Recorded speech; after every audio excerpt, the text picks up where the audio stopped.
Bear with me, technical difficulties.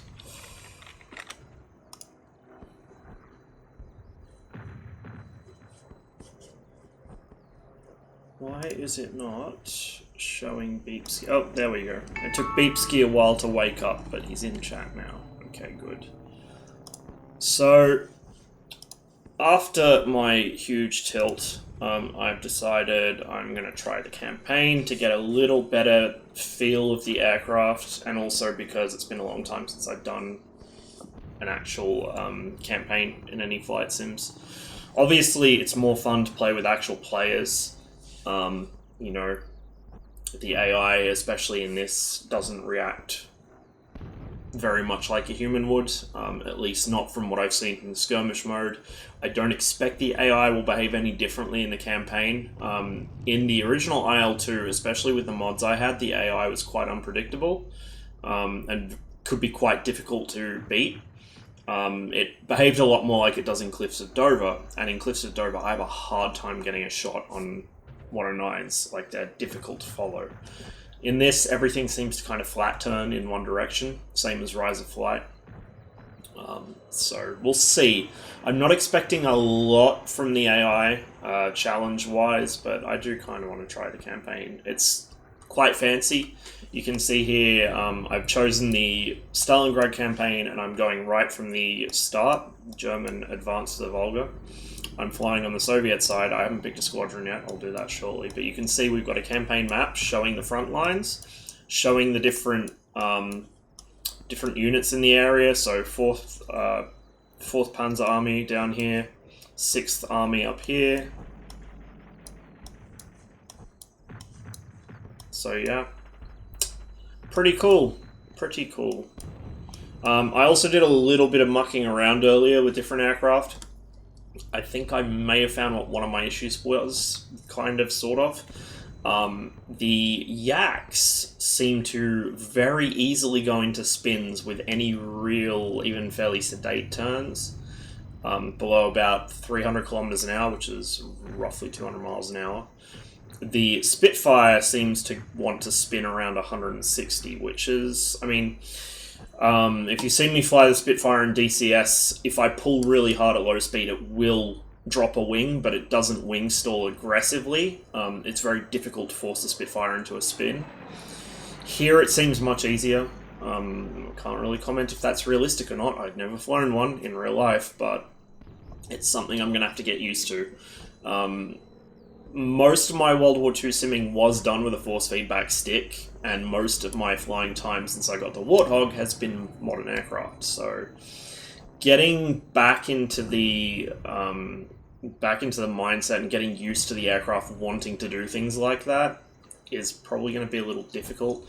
You know, like the Tomcat behaves very much like a Warbird in a lot of ways, and that's one of them. It will drop the wing quite easily if you let your speed get too low and you try and turn too hard, but it's a lot more noticeable in the Warbirds in this game than I expected it to be. Anyway, we are going to fly from Srednaya Akhtuba, which I was actually flying from yesterday, I believe, with CJ. We are going to fly with the 296th Fighter Aviation Regiment, which is just a normal VVS unit. So the IAP is for Fighter Aviation Regiment, as it says there, Istrebiteli Aviatsony Polk. That's literally the translation. And then you've got Air Defense Fighter Regiments, which are under the PVO, not the VVS. So the VVS is the Air Force as such. The PVO is the Air Defense. So that's a separate branch of the armed forces, and it remained that way right through the Soviet Union, and Russia, I believe, still maintains the same system. A lot of countries that were in the Soviet sphere of influence also developed the same system, where you have 5 armed forces, not 3.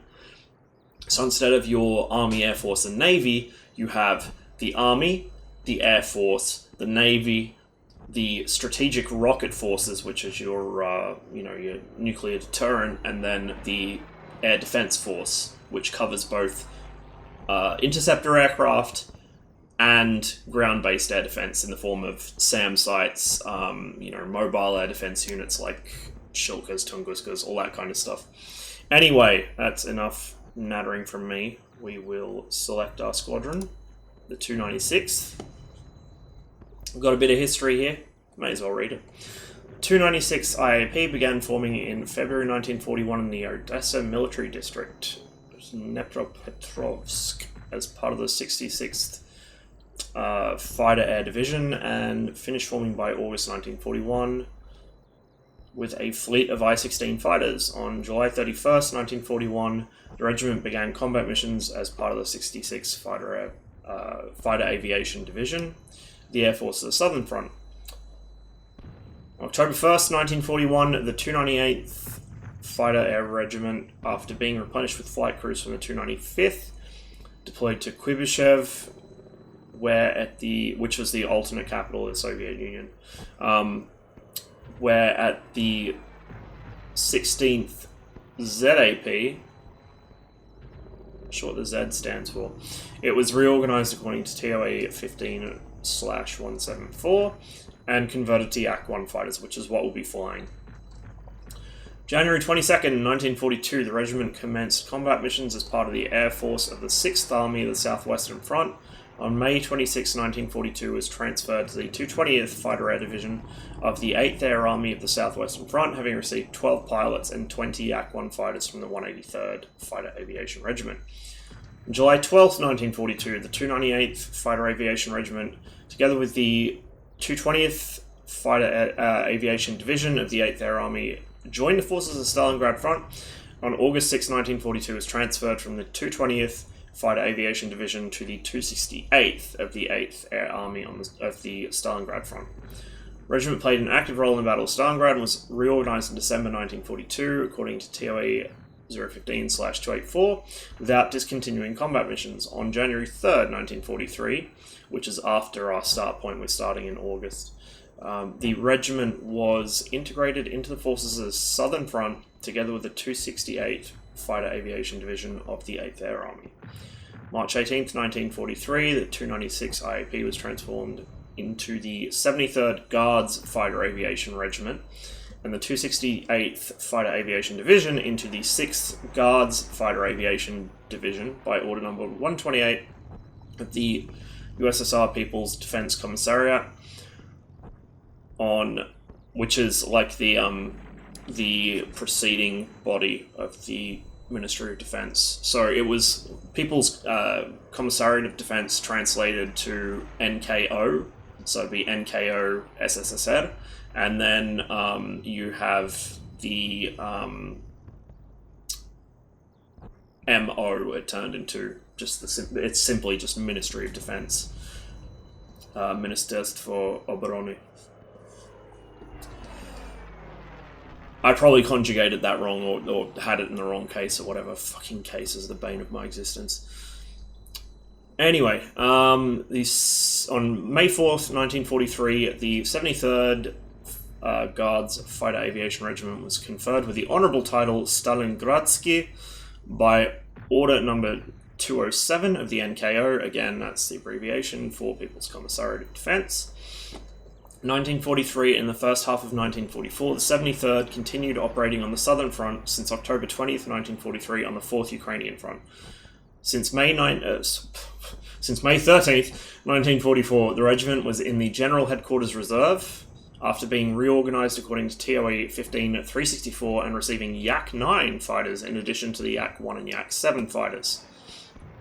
On July 14th, 1944, the regiment, as part of the 6th Guards Fighter Aviation Division, began combat missions after joining the 2nd Air Army of the 1st Ukrainian Front. On September 1st, 1944, the 73rd was decorated with the Order of Wartime Red Banner by a decree of the Presidium of the Supreme Council of the USSR. On September 13th, the regiment, as part of the 6th Guards Fighter Aviation Division, was transferred to the 5th Air Army of the 2nd Ukrainian Front, where it operated until the end of the war. On November 14th, 1944, the 73rd was decorated with the Bogdan Khmelnytsky Order of the 2nd Degree by decree of the Presidium of the Supreme Council. Regiment finished its battle operations on May 11th, 1945 as part of the Prague operation, which I kind of suspected might be the case from the front it was on. On May 17th, 1945, the 73rd was conferred with the honorable title Vensky for Vienna, I guess, by... yeah, there you go. Just read, forehead. By order number 85, the Supreme Commander-in-Chief, which I would imagine was Stalin himself, for meritorious service in the operation to capture the city of Vienna. We are flying Yak-1s, Series 69, so what I've mostly been flying in multiplayer up to this point. I could have gone to an LA-5 unit, but I'm more familiar with the Yak, so we're sticking with the Yak. Also, the cockpit visibility is better out of the Yak, so... yeah, we're gonna hang out with them. We've joined our unit, we've got our time period set, we know where we're flying from. This is gonna be a train wreck, I have no idea what I'm doing. Here we go. I should probably actually just do full name, not a diminutive.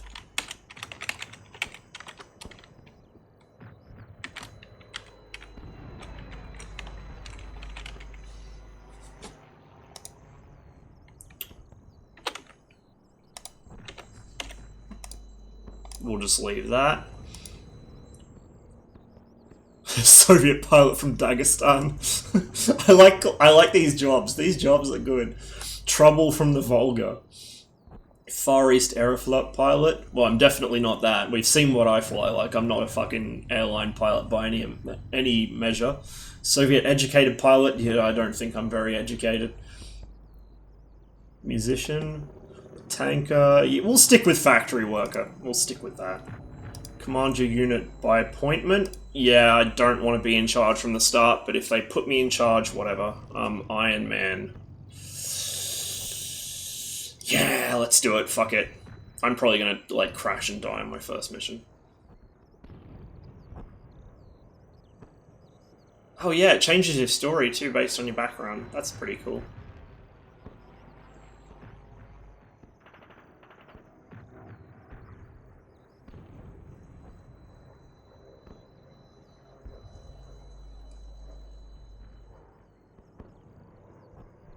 Factory building SVT-40s. Fair enough.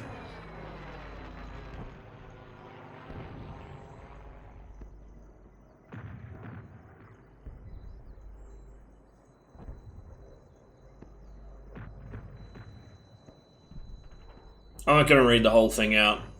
Actually, you know what, fuck it, let's read the whole thing out.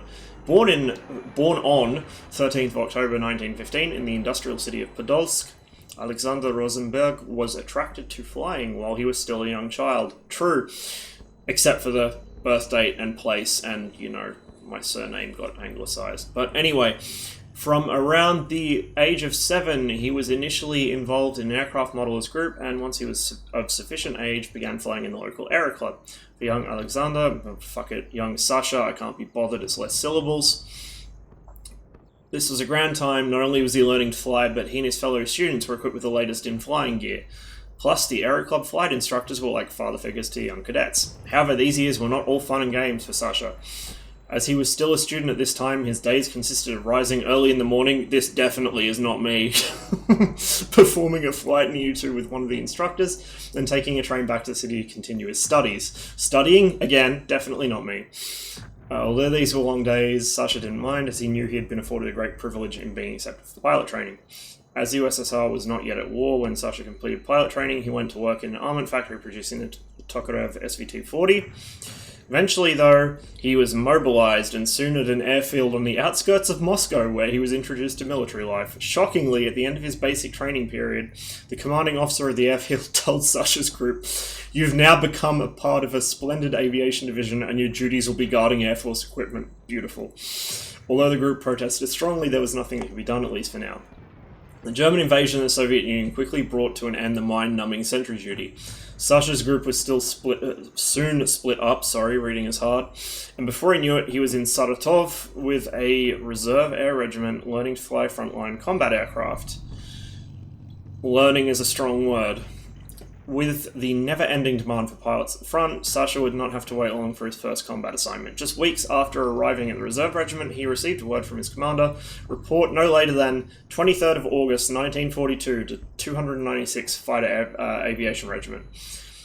As a rookie pilot, Junior Lieutenant Rosenberg has much to prove to his new regimental commander. Upon reporting for duty, his leader, a veteran from Novgorod, made it clear to him, "You'll be flying with me, and if you fail to stay on my wing, you'll be in for it." Oh, fuck. Sasha just knows he has little room for error. I just like to flash back to yesterday, with me just constantly ground looping the yak every time I tried to taxi.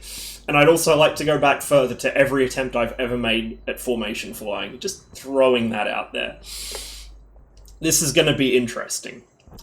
Pretty spicy, I think. Sasha thus knows he has little room for error. His commander and the enemy will not tolerate carelessness. Carelessness? We don't do carelessness on this channel. We do reckless abandon. That's what we do. Fucking carelessness. What is this playpen bullshit? We're gonna go full send. Oh, there's a cinematic. Whoa.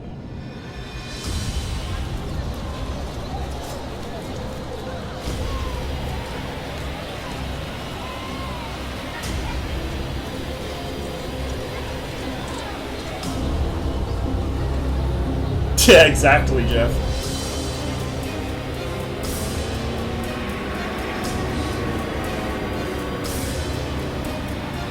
Oh fuck, this took a dark turn in a hurry.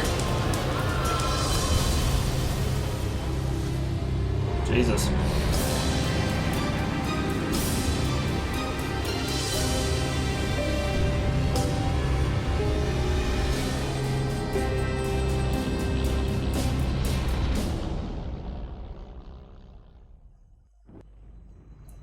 Advance to the Volga. Welcome to the 296th Fighter Aviation Regiment, Junior Lieutenant. Since this is your first day here, take some time to study the personnel roster and familiarize yourself with how things work around here. When you're ready to get started, click on Next Day to continue. The latest newspaper has been delivered. Oh, nice. Nice. Cool. Unit HQ. Yeah, that's the history of the unit. That's... Oh, we got our personnel here. Commander Archip Vilk. That's the boss man. We're flying as his fucking wingman because, you know, why not? Maxim Panfilov, Deputy Commander. Bogdanov, Fadeev, Sherbakov, Trofimov, Andreev, me.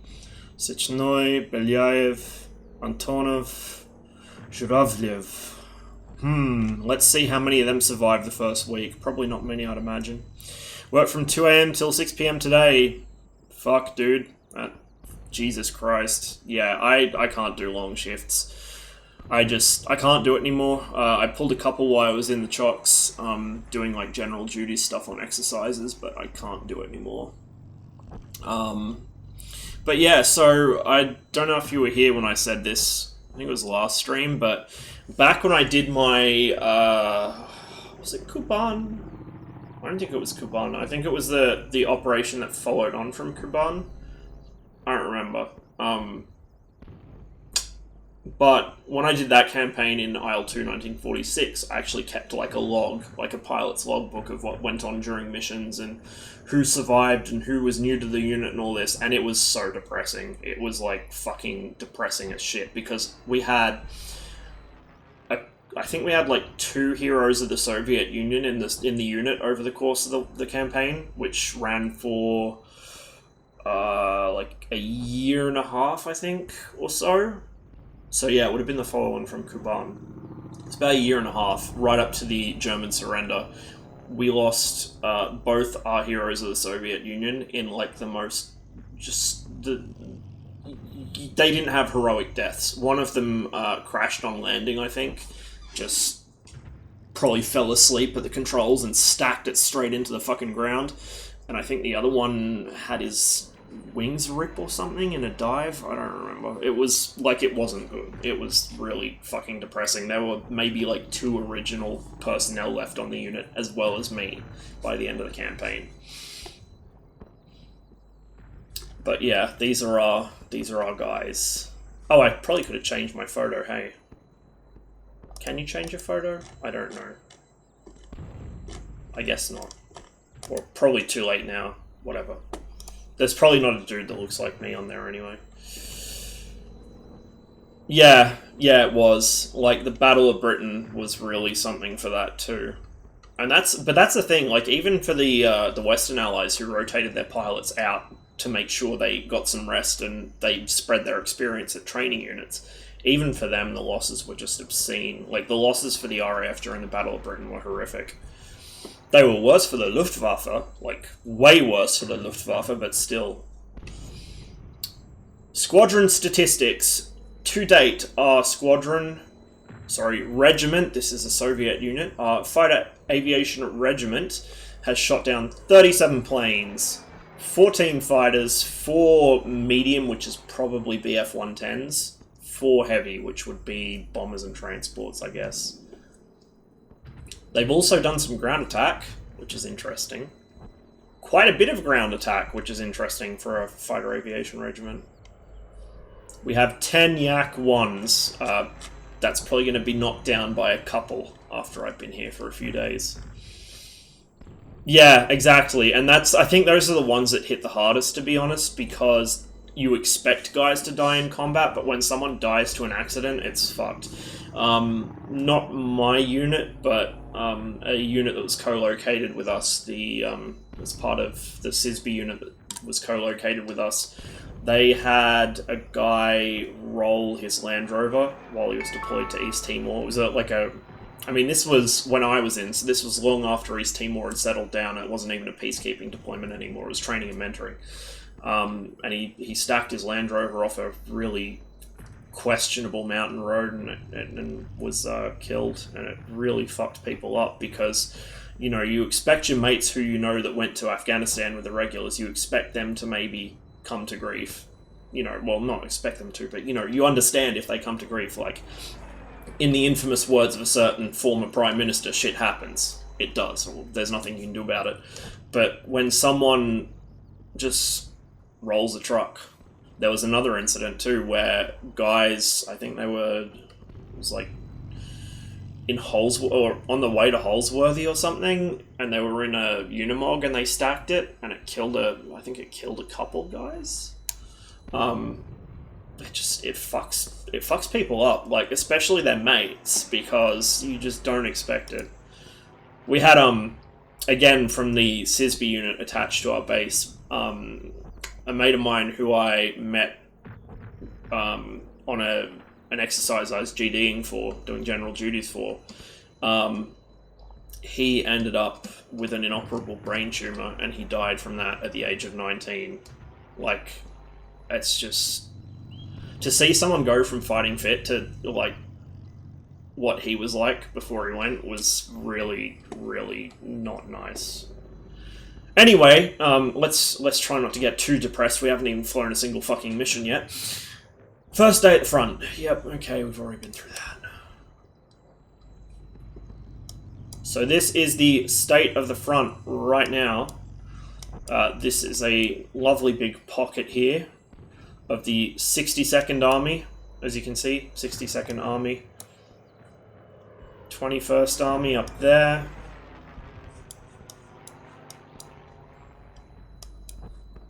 So the Germans are just about to swoop in, and as I think I mentioned in a previous stream, Beketovka was where they had one of the more notorious prisoner of war camps in the area. It was very unpleasant when the Soviets liberated it. 64th Army is down here. And it is the 23rd of August, 1942. World news.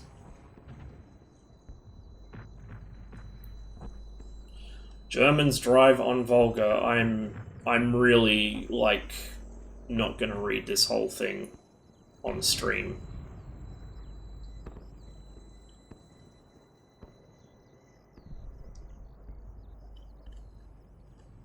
I mean, you know what? Why not? Why not? We're doing basically a Let's Play, so let's fucking do it. Germans blitz to Stalingrad. Stalingrad in danger of collapse. Well, that's cheery. Who printed this? Who printed this, and why haven't the NKVD found them yet? Citizens of Stalingrad have been mobilized in preparation for the imminent German assault on their city. Every person capable of wielding a shovel or operating a weapon has been pressed into service. Boats and barges are delivering reinforcements to the city, then depart laden with women and children. I believe that was still like... what was it? I can't remember if it was 20,000 or 200,000 civilians in the city when the Germans got there, but it was a lot. It was a fucking lot. I don't think it was 200.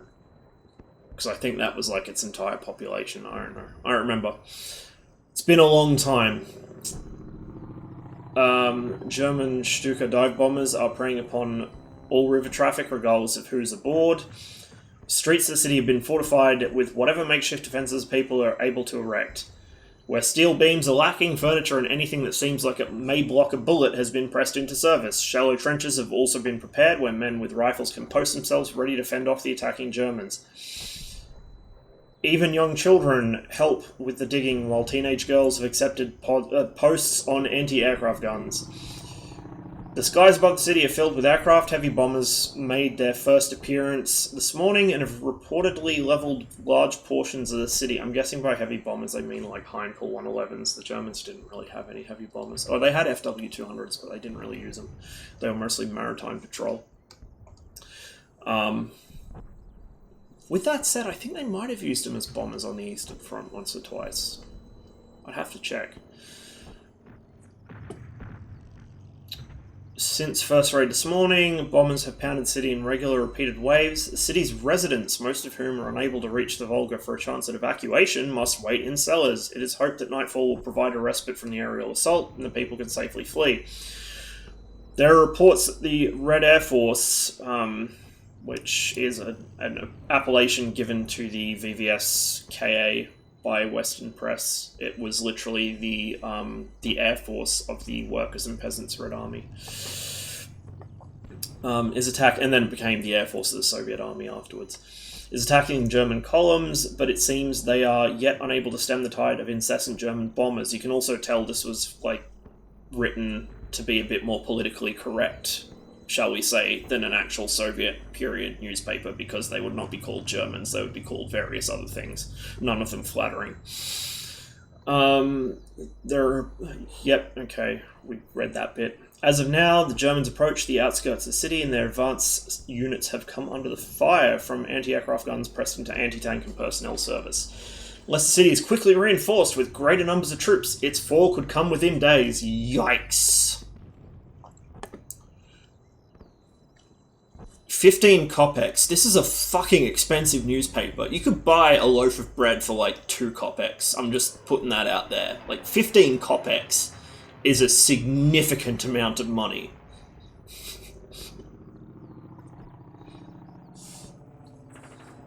Making aircraft in Canada so fast that the training at one point was shortened 4 days. 1 day in a class in the 2-person Harvard, 2 days in a Tiger Moth flying pattern. Day 5, you were given a Spitfire and told to fly from Toronto to London. The average number of hours on type that an RAF pilot had going into service in the Battle of Britain was between about 9 and 11. So, you know, like, going into combat with 10 hours on a Spitfire or 10 hours on a Hurricane, and you'd been on a Tiger Moth before that, you can imagine why the loss rate was so high. And that combined with the fact that kind of due to the dim view that the Brits naturally took to anyone that didn't speak English,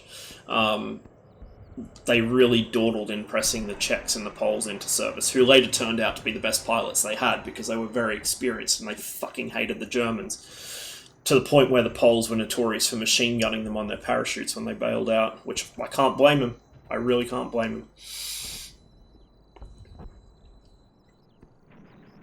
Yeah, mosquitoes from Canada were a big ticket item because abundance of wood, which England no longer had by that point, because they'd already cut it all down to build the Royal Navy in the fucking 18th and 19th centuries. German forces have crossed the Don, let's speak English today, and are advancing on Stalingrad in a pincer movement, according to German reports. The Soviets are withdrawing in the face of the rapid German advance. The movement is reminiscent of the German blitzes of previous years, with troops moving by vehicle, closely supported by aircraft of the Luftwaffe's 4th Air Fleet. Troops moving by vehicle would be Panzergrenadier units, basically, as the German army's mechanization was a fucking joke. They had barely any trucks. The scene from Band of Brothers, where what's his face, the narrator, I forget his name, but him, where he shouts off the back of the fucking Deuce and a Half, "You had horses, what were you thinking?" That's accurate. The Germans really did not have motor transport. That's why, like, the Soviets had better motor transport than the Germans, but still not great. So that's part of why you see the Soviets using tank riders. The other part of why they did that is just because that was part of their doctrine, to have the infantry on the tank ready to jump off and defend it, if enemy infantry were nearby. Whereas the Germans rode tanks out of necessity. It was the only motor transport that a lot of units had. Where were we up to? The object of the attack appears to be Stalingrad, a city the Soviets have sworn to defend at all costs. Stalingrad is an industrial city that spans over a dozen miles along the west bank of the Volga River. It is an important industrial center. There is a chemical plant, the major grain elevator, so it's a major agricultural hub as well as industrial. So, what did I say? Chemical works, grain elevator, small arms plant, tractor factory, which by this point was producing tanks, a major steel works. So it was a very important industrial city. And after the war, it also became a power generation site because they dammed up the Volga, like, on the northern end of the city.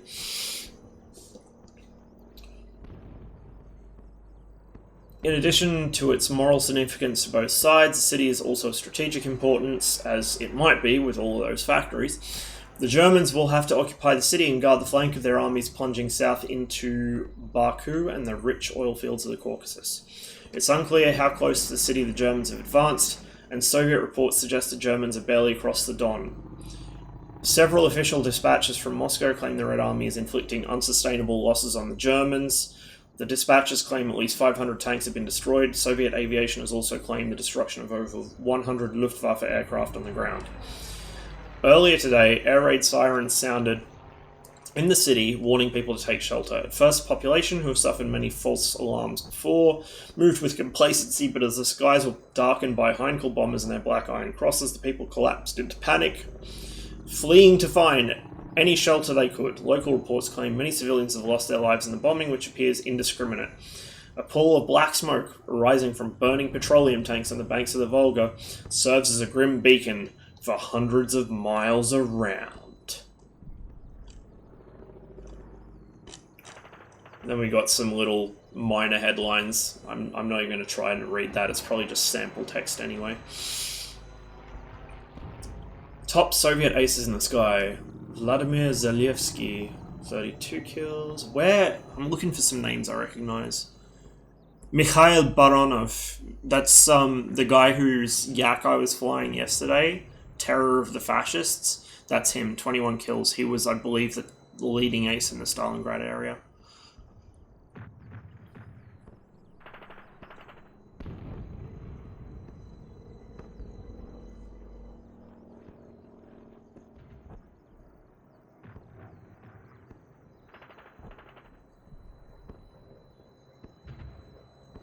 Alexei Solomatin was the commander, I think, of the regiment that Lydia Litviak was in, and she quite fancied him, which she didn't really realize until after he died in front of the whole unit. And apparently that was what set her into a "I'm going to kill every German on the planet" mindset, which eventually got her killed too, sadly. There's a lot of that goes around, actually. Alexandra Samosenko had a similar story. I think her husband, from memory, was killed. So she demanded that she be given command of a T-34, and by God, she commanded a fucking T-34 right up until the end of the war. She was unfortunately, she was wounded, and while she was laying in the road at night, so no one could see what was going on, she was kind of in the way of a tank. But yeah, it's quite a common theme with a lot of Soviet women that went to fight on the front. They lost someone very close to them, and they decided they were just going to kill as many Germans as they could. And they were really fucking good at it, incidentally. Really fucking good at it.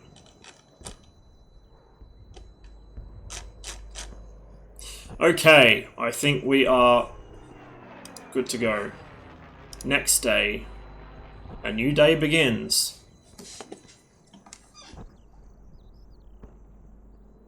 Those aren't accurate, just a random name generator. I recognize a couple names in there that were actual Soviet aces. I think probably some of them are random name generators, but there's definitely actual aces in there. Solomatin and Baranov were definitely legit Soviet aces. Both in the Stalingrad sector.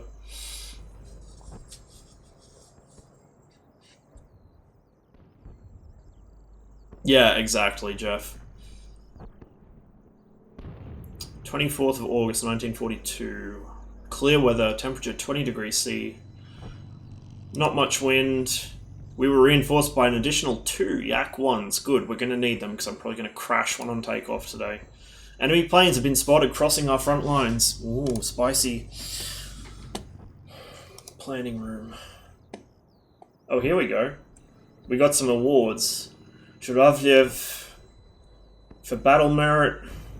Sechnoi for battle merit, and Antonov for battle merit. Pending missions. Those 3. I think they've already flown. I think that's what the little green light means, that they've already flown. That might be why they got their awards. So they intercepted ground attack planes. Ah, so they got the fun mission, and I get the fucking artillery ground attack mission, of course. Brilliant. We can edit our aircraft here. 2 Fab 100s. Radio compass isn't going to help me. I'm going to get lost either way. I don't know if it even functions in this. Bombs timer 5 seconds. Yeah, that's good enough. I really need to make some personal skins for this game. I used to do it a lot in Rise of Flight and IL-246.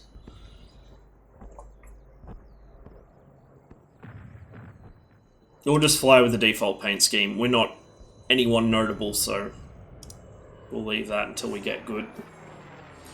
Tried 2 ways of playing campaign, hardcore and almost arcade. Works very interesting, but that was before they adjusted the AI logic.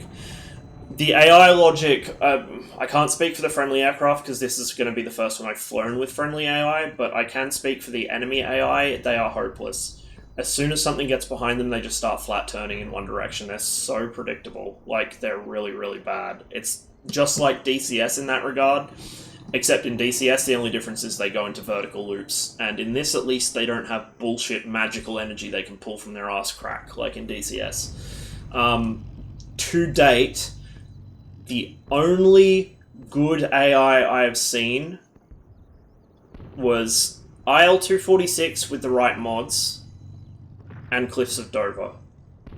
Cliffs of Dover's AI are dumb as fuck when they're near the ground or when they're not in combat, but when they are actually in combat, they are really good. They're really hard to get on the tail of, and really hard to hit once you are on their tail.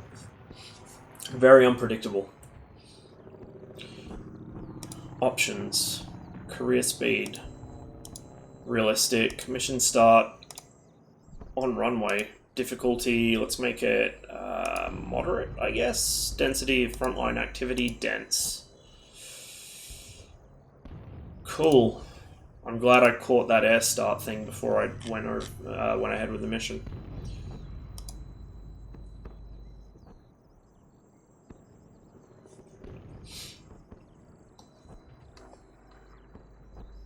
Yeah, I also may have told it I didn't want to be flight leader unless I was promoted, so yeah, let's hope it's better. Oh, okay, yeah, so that was... Green light means it's a mission that's about to happen. Sechnoi got 1,500 fucking rubles? Fuck. That's a lot of money. Okay, for perspective, bearing in mind that this is a centrally planned economy, so like it works totally different to how a market economy works. There's like, you know, you don't adjust for inflation or shit like that. So I can't give a direct translation into what that would be in, you know, any Western currency, because literally it doesn't translate unless you do some like intense mental gymnastics based on the cost of living. But put it this way, in the sort of 70s and 80s, the average monthly wage in the Soviet Union was like around 150, 200 rubles monthly. So that's a lot. A car was like, aside from the 10-year wait, was 9,000 rubles. That's a fucking lot of money. I don't know if they scaled the money in this realistically, or if the ruble was actually devalued at some point after World War II. I can't imagine it would be, because there'd be no reason to do it. But yeah, that's a lot of money. This guy's rich as fuck now. We've got an additional Yak one. It doesn't look like we lost anyone. Oh, here we go. Here we go. Here's the outcome. Sechnoi got a kill, and Antonov got a kill. Both bombers.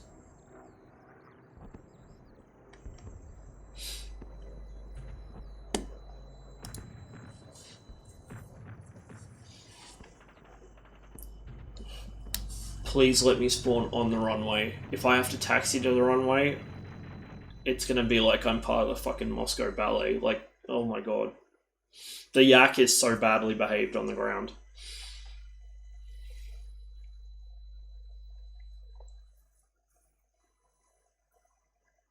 Should also note, I don't know how long I'm going to be streaming for, probably like 2 hours, maybe 3. My sleep cycle's all fucked up at the moment, so I'm pretty tired.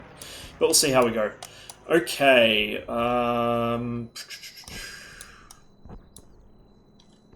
so there's our home airfield. We're going to head basically up to there, and then dead west, almost dead west, over the center of the city, over the 62nd Army's positions, and bomb some shit over there. That seems like it's gonna... Oh, yeah, that's gonna be a pretty long flight. That's a pretty fucking long flight. Take off at 18 minutes past 4 in the afternoon. I'm number 5.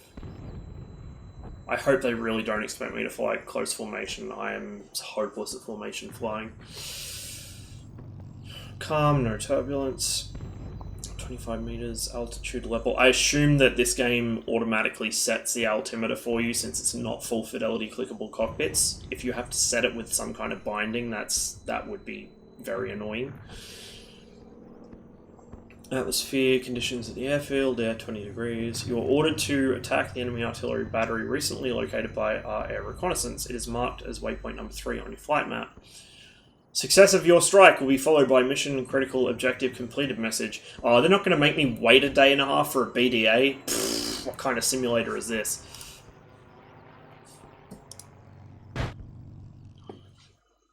Oh, we're on the runway. Yes! Happy days.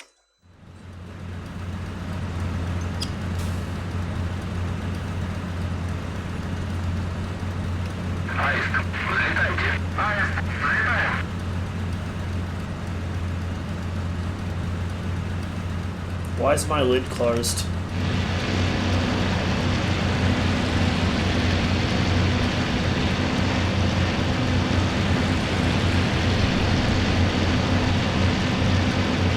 I also will be honest with you guys, I can't remember what I bound my bomb pickle to. I guess we'll find out together.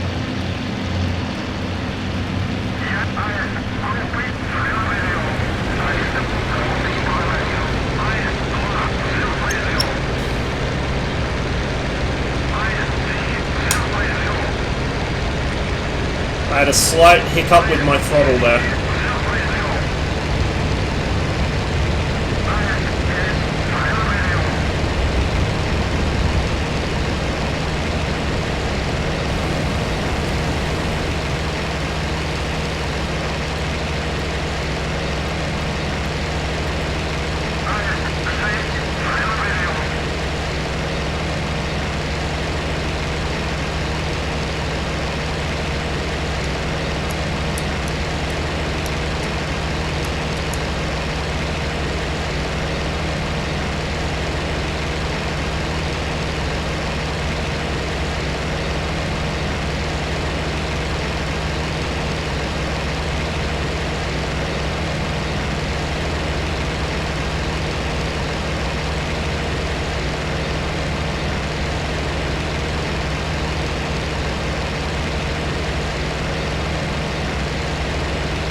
Please don't fly into me.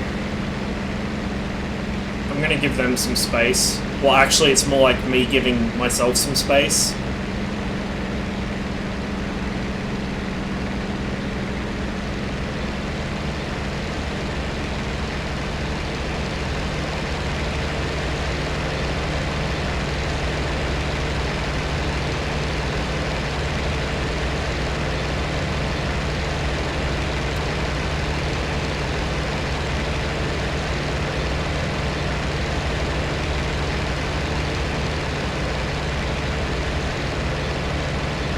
They're doing about 350 kilometers an hour, looks like.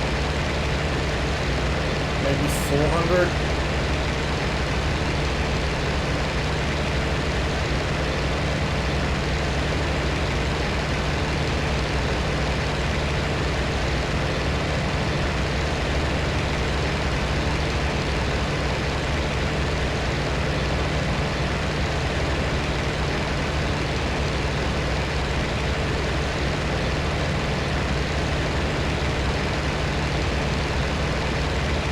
Yeah, 350 or thereabouts.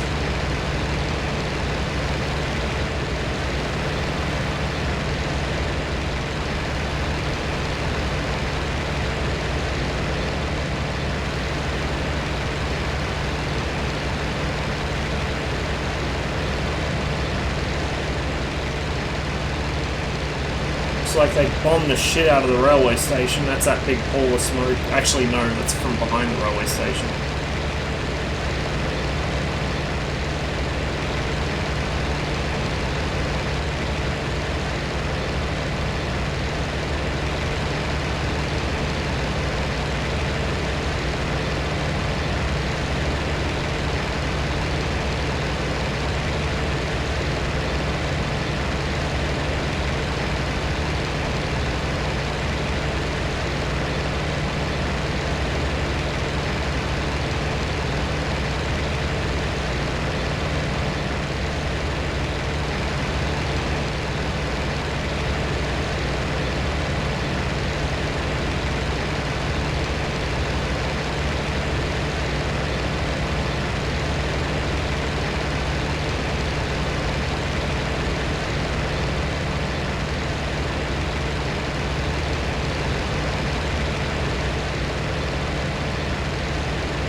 Running nice and cool, which I would hope so since I'm way back on the power.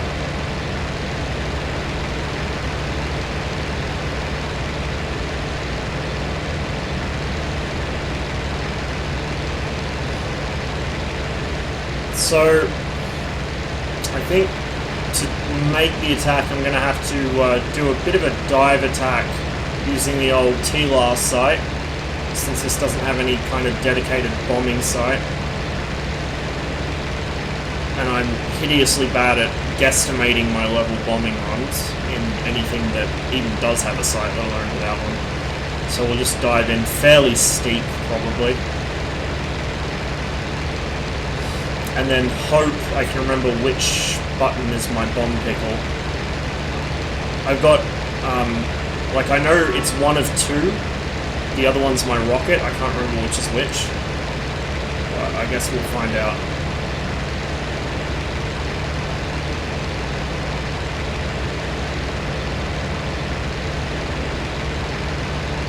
Everyone else with their mix still set to fully rich, leaving lovely black smoke across the sky.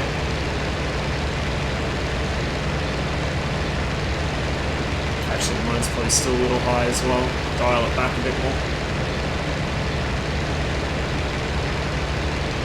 I'm keeping up with them, so they're doing about 370, 375 kilometers an hour, somewhere in there. Oh, hello.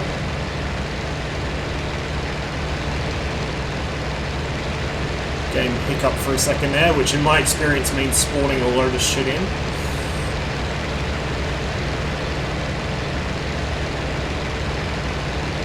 Diving 30-45 degrees and releasing when the target disappears under your nose is what works for me most of the time. Yeah, sounds pretty similar to the accounts of dive bombing with Spitfires. They placed the target under one wing, and when it crossed under the roundel, they'd roll into a dive on it.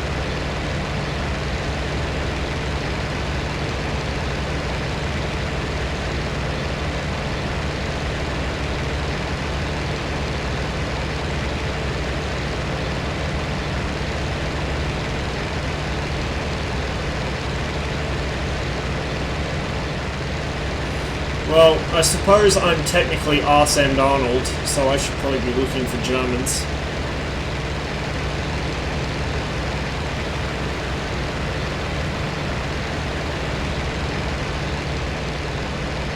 Whole lot of nothing down there.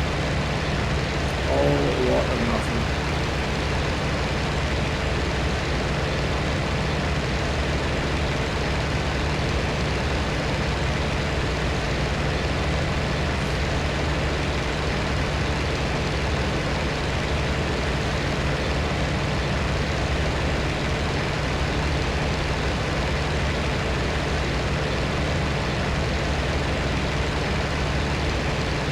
I will say we're flying very low, especially for a bombing attack. I would have expected us to be... I guess maybe we're going to pop up, but I would have thought we'd be flying a little higher than this.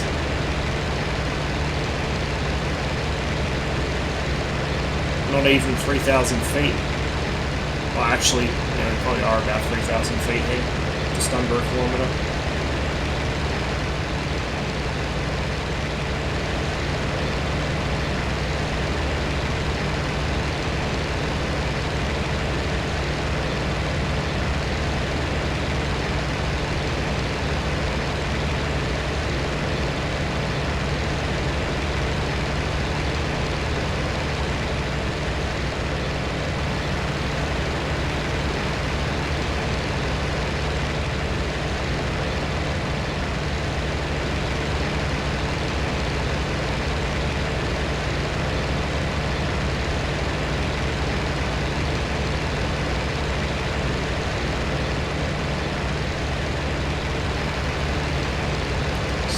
Passing along some wetlands where a couple of minor rivers converge behind us. Oh yeah, we're just past waypoint 2. That was quick and easy.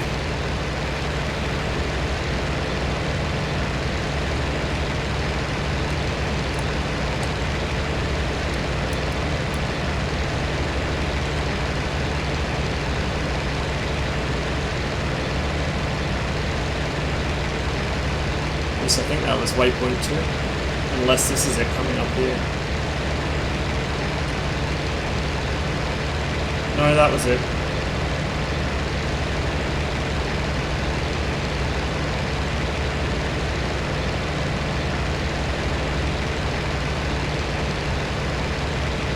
I think.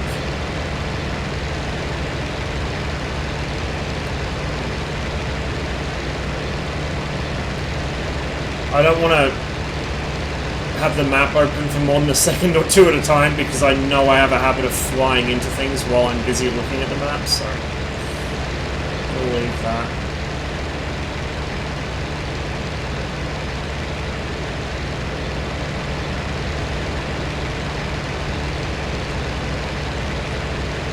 Ah, yep, that's Marinovka. There. Right there. So yeah, we are past waypoint 2. Nearly there.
I might have to leave the HUD on for a bit.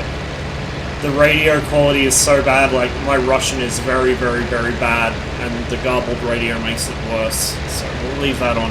I don't really like having the HUD on, but I kind of need it for certain things.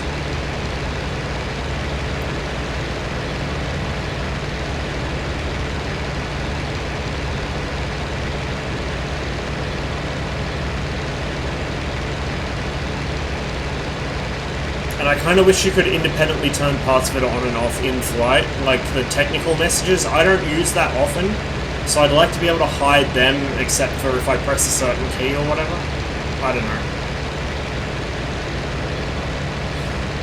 Like, you can turn them off fully in the options, so then you've just got your chat messages and stuff on HUD, but I do occasionally use them.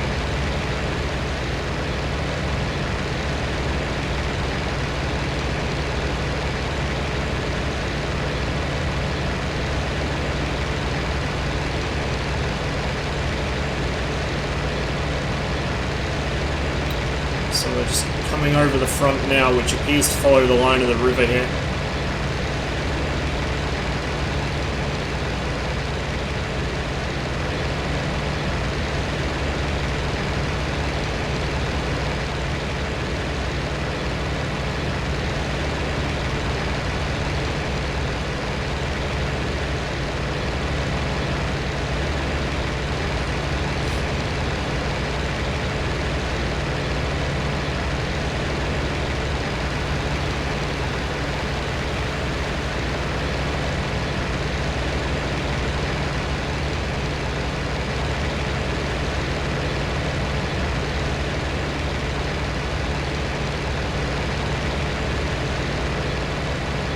Little bit of actual farmland around the river, but just the emptiness of the steppe is really driven home when you look out at just how much nothing there is. Like, look at that, as far as you can see in every fucking direction.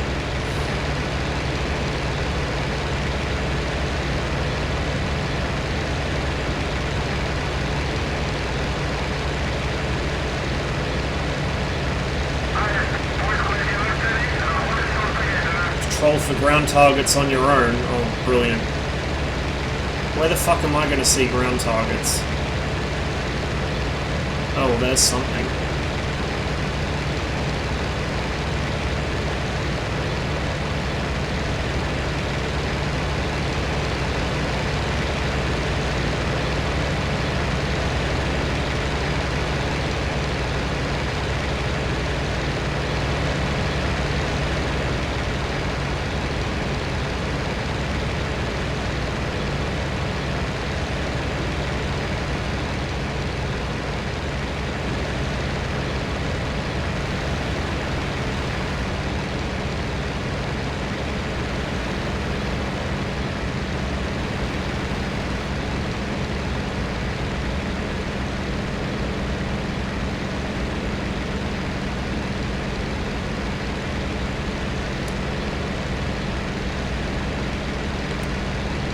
Are they gonna just...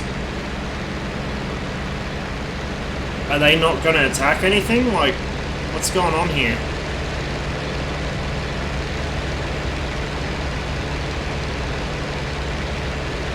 Aha!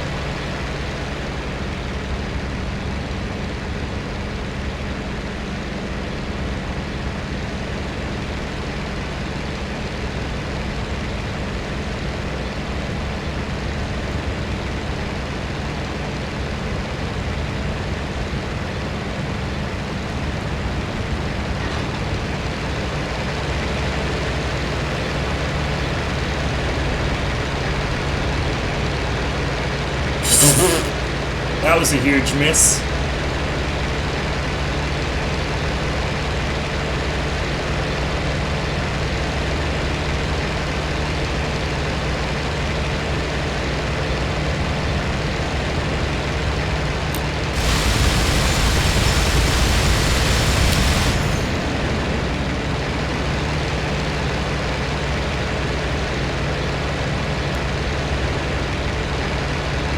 I don't think I hit anything there. Oh no, I did. Again, I kind of don't like having the HUD on. Kind of cheaty.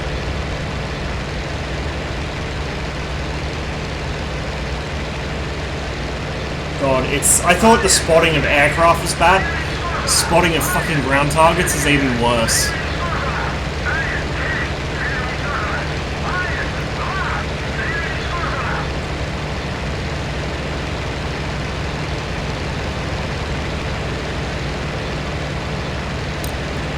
There's the artillery.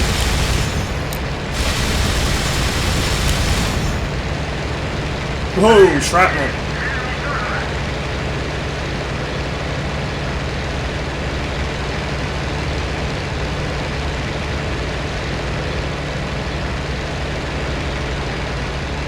So I'm glad I wasted my bombs on like a single gun nest. That was pretty great. I didn't even notice the artillery. I thought this was infantry. It looked like infantry from a distance. Just specks.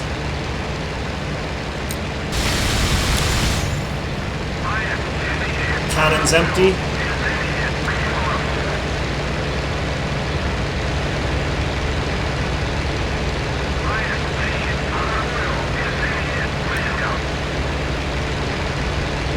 Oh shit, there's a fighter around here.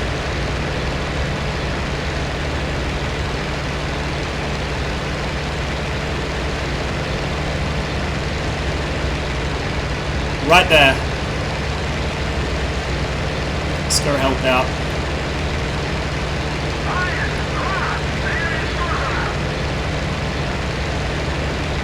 That's ours. That will be the enemy. A very brain-dead 109 to be down here tangling with the axe. What even is boom and zoom?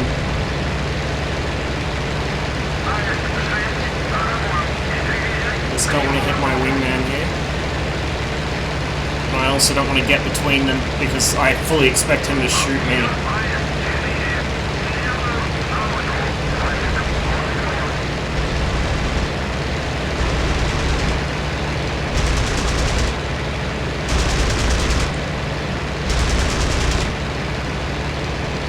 Why are you even firing at this range, dude?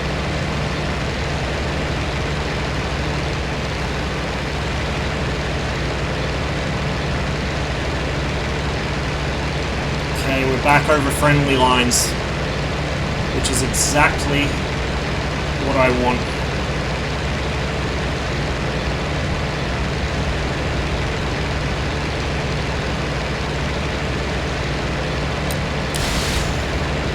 Oh, something's leaking fuel, it looks like, in front of me.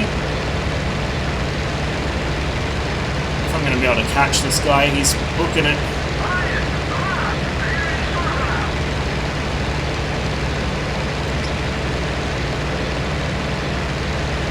Not sure what the leaky boy is.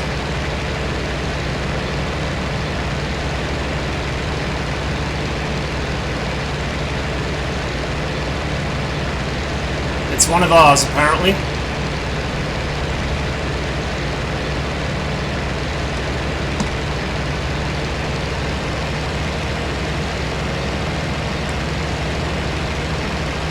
him left, that's it.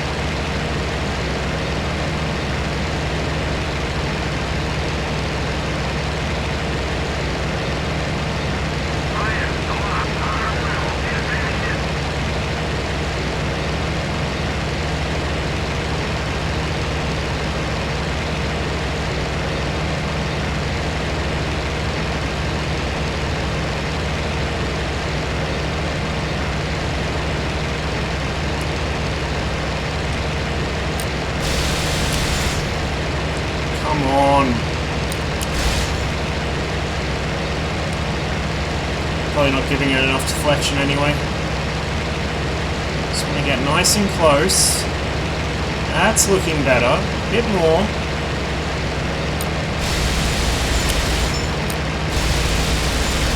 Yeah, there we go.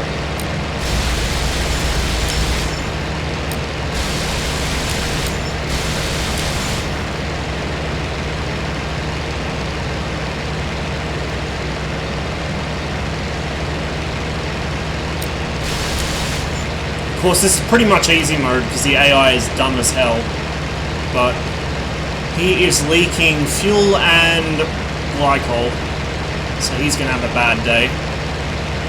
Try and get the kill on him, but I don't think I'm going to have enough ammo for it, to be fair.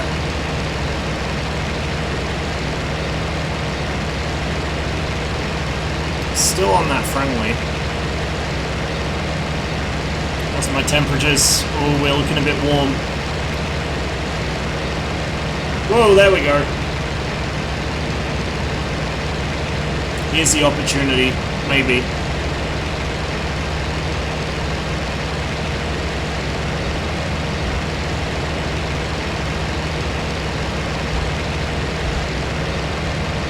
See, now he's maneuvering.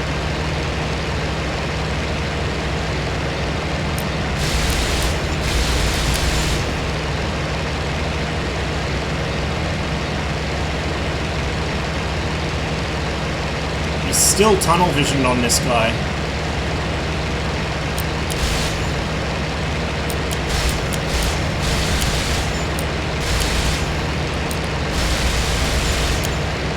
Out of ammo.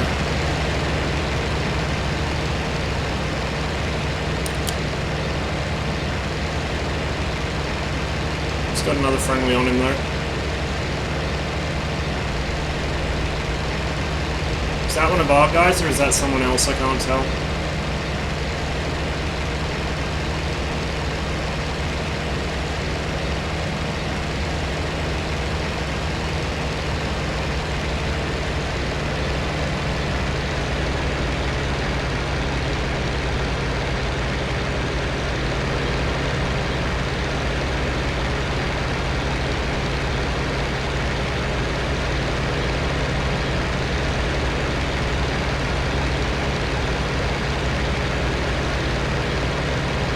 Hey, down he goes.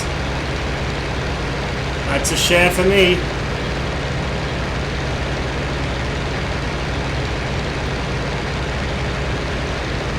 Now, I'd like to know where the rest of the squadron is.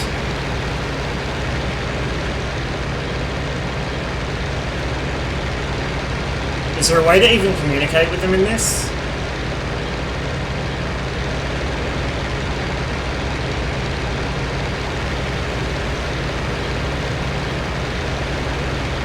Or am I just going to have to fly my own self back to base? I have no idea.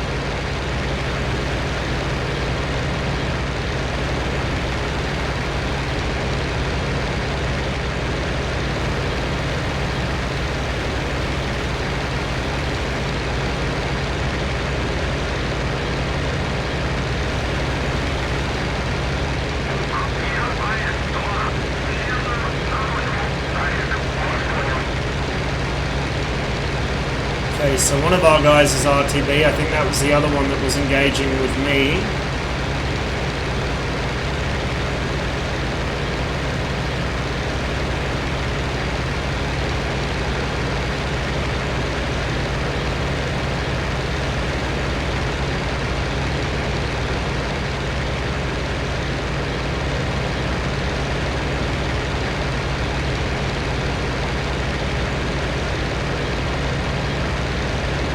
You know what? I'm going to pause real quick. I'm just going to check settings, key mapping. Yeah, that's flight leader stuff. Okay, well, cool. So I can't talk to them unless I'm the flight leader, I guess.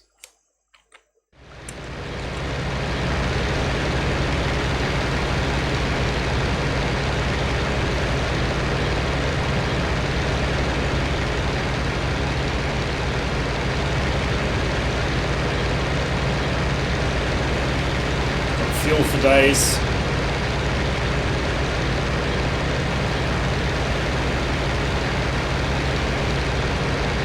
I have to turn my cloud settings back up. I guess that's what affects the smoke as well, because the smoke fade is really bad now.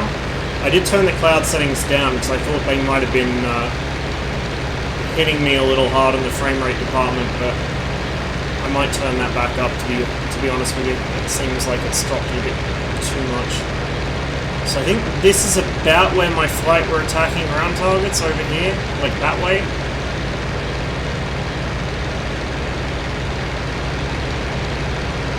I see an aircraft off my nose, that might be one of them.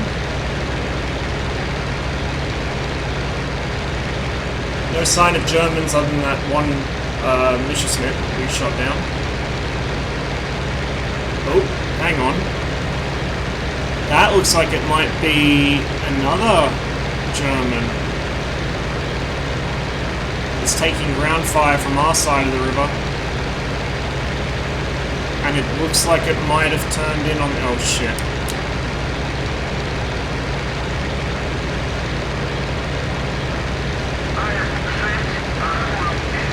Shit! That's the German, alright.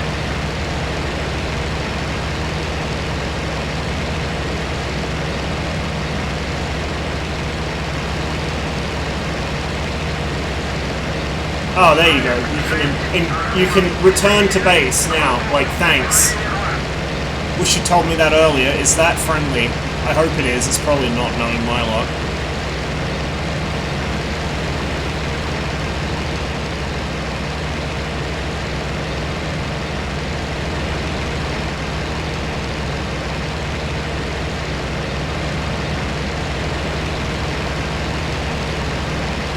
Well, we're gonna yeet out.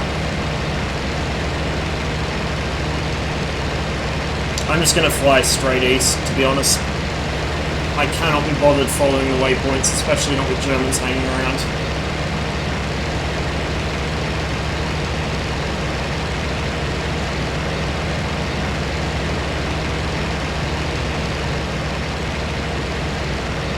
Oh no. No. I'm guessing there's no way for me to call for help.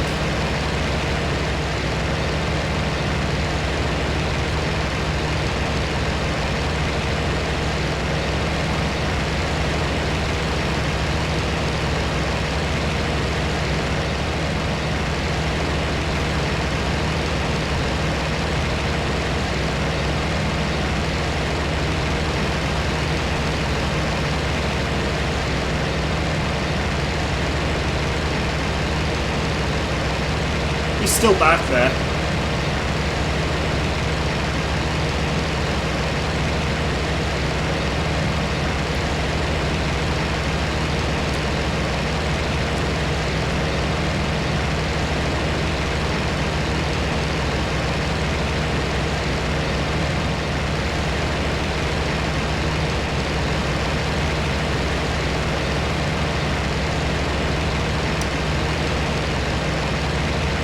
Bit warm.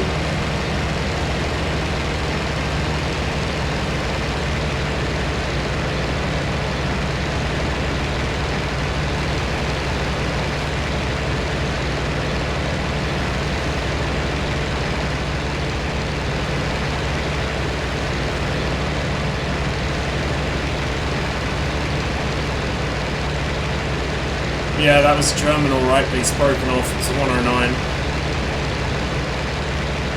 Oh no, he's turning back in. Fuck.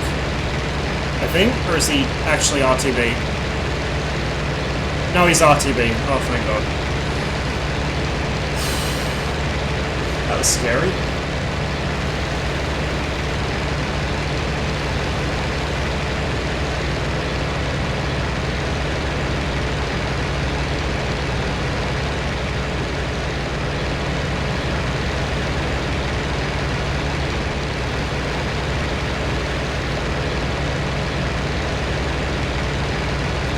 Smarunovka here, I think.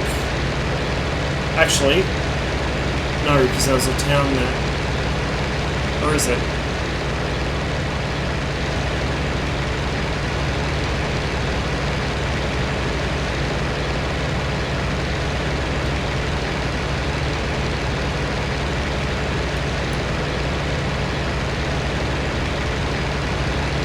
Yeah, it is. There's the town.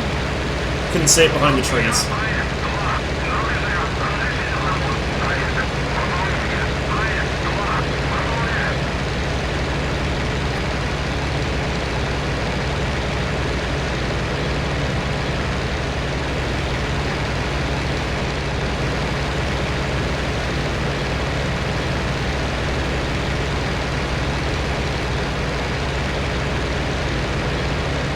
Yeah, we're good.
Looks like Karpovka, there's a couple aircraft landing there. I think one of our guys is, yeah. One of our guys, Sechenoi, is landing at Karpovka. Maybe he's the one that took damage. Big X.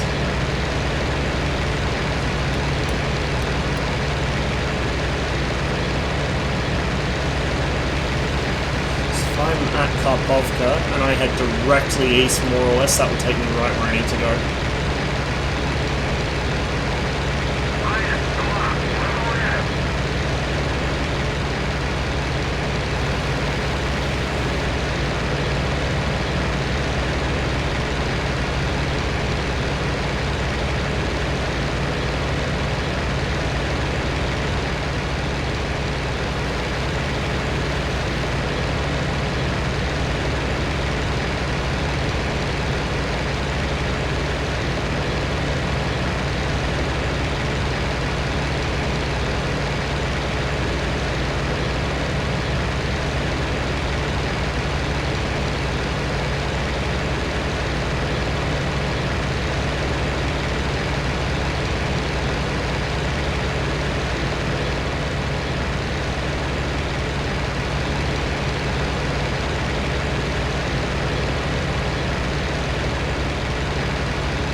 slightly off course.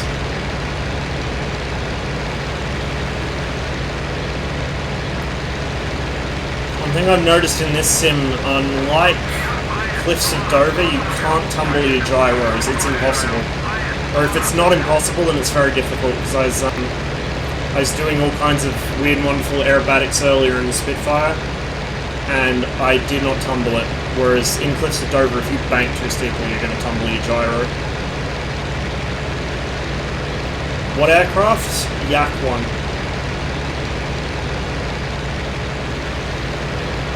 Serious, was it 60... 67, 68, something like that? I don't know.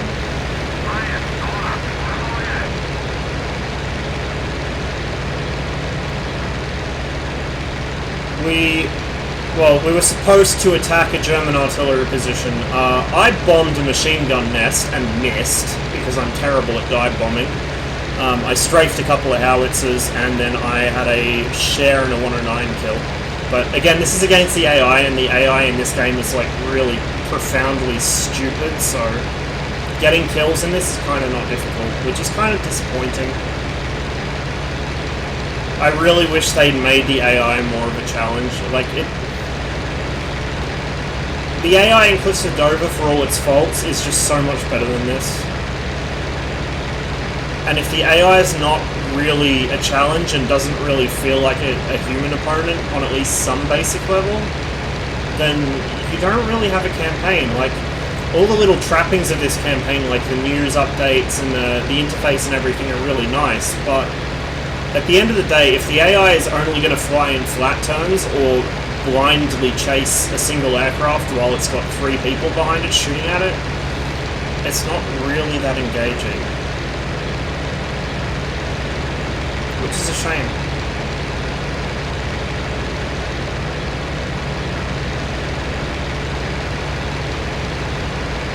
Coming over the city now.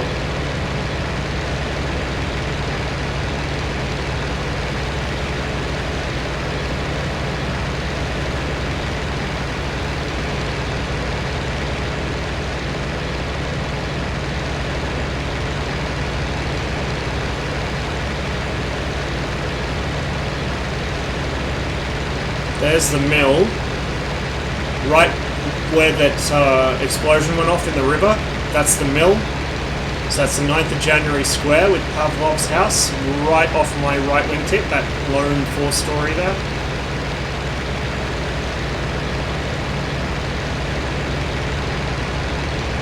And this is the chemical works we're flying over.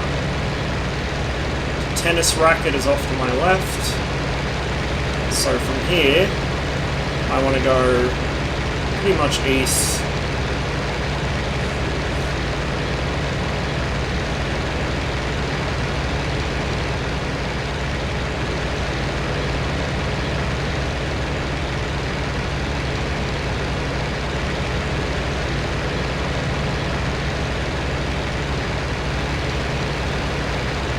Yeah, I feel like they've got half of a good campaigns sort of framework here. It just needs decent AI and some way of communicating with the AI when you're not flight lead. Like, at least to say, I need to return to base, or where are you, or something like that. Just kind of weird. It's like they thought they put in a full-fledged campaign, and then halfway through they were just like, actually, you know what? Nah.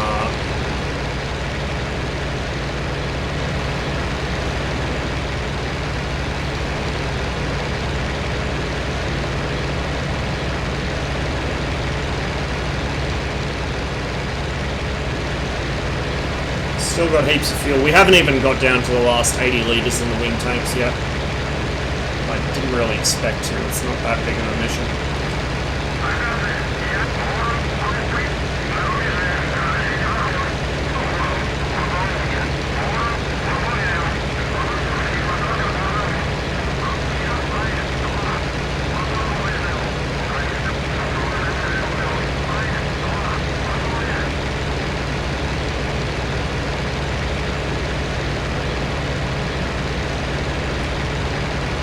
So our airfield should be just off the nose. In fact, I think I can just see it This is one of the airfields that CJ and I were flying from yesterday.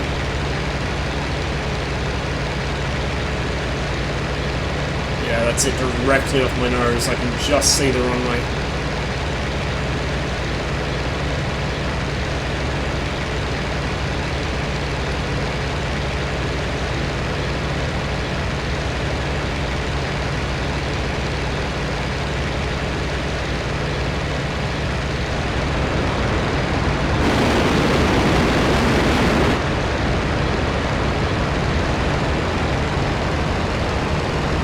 Bunch of flares just went up. No, those aren't flares, those are landing lights.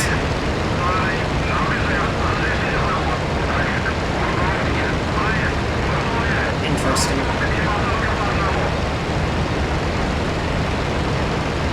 Don't know where they came from.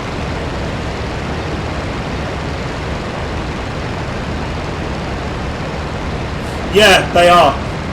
So, okay, I'm just going to pause here so I don't fly into anything while I'm explaining this. In DCS, the nav lights are actually lights on the full fidelity aircraft. On the Flaming Cliffs 3 aircraft, I think they are still technically like proper light sources. They're just like this. You can see them for miles. In this, they are not proper light sources. They're a texture. And the way that that's handled, as you see, you can spot them from fucking miles away. So what people do on multiplayer, particularly on the German side on Wings of Liberty, I've noticed this seems to happen more with the Germans than the Soviets, is if there's a single plane and he either spots an enemy or there's an enemy on his tail, he'll turn his fucking nav lights on so that every friendly around him can see exactly where he is and knows he's in trouble. It's like, it's one thing to say to your team, there's, 3 yaks over grid square, 0157 or something at 3 kilometers. That's one thing. It's quite another to bat phone in reinforcements by turning on your lights, knowing that everyone can immediately see where you are. And then with that visual cue, they can then spot whatever's chasing you. It's like a really kind of cheap and shitty way of directing people's eyes to where they need to be. I don't really like it when people do that, but it's so widespread on Wings of Liberty, I don't think anyone's going to do anything about it. I mean, as far as I'm aware, it's somewhat frowned upon, but it's not bannable, so everyone does it, especially in the German team.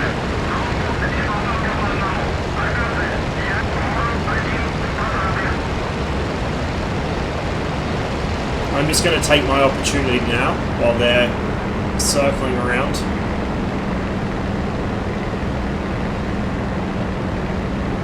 Hang on, is he going to land from that end? Yeah, he is. Okay, I thought the active was this end, but whatever. Fuck me, right? Oh! No, he is landing from this end. That was a flare. I'm dumb.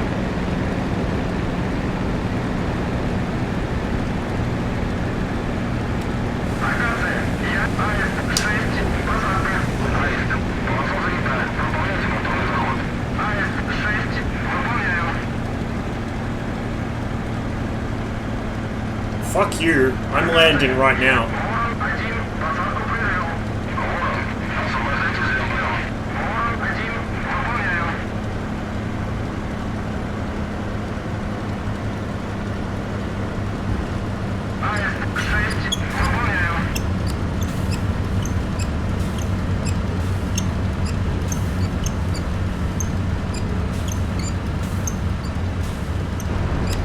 I got heaps of room.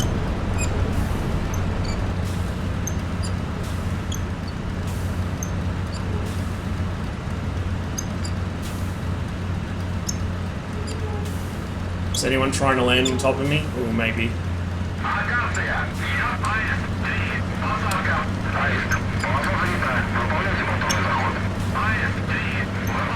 I'm just gonna cut across the grass, because who gives a shit, honestly.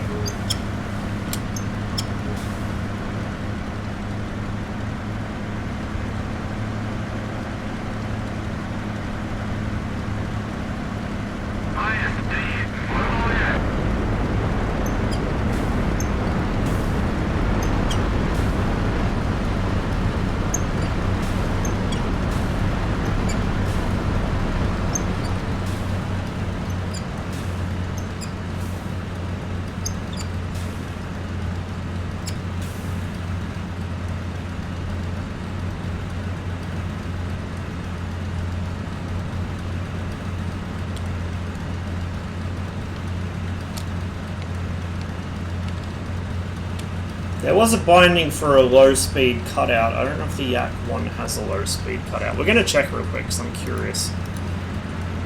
That's not what I wanted to check. This is what I wanted to check. Slow-running cutout it should be.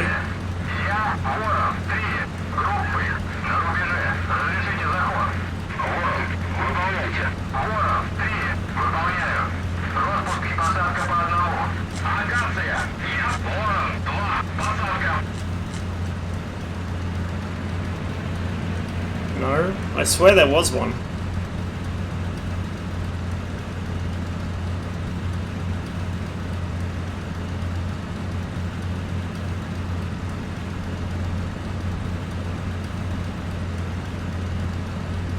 Maybe I'm hallucinating.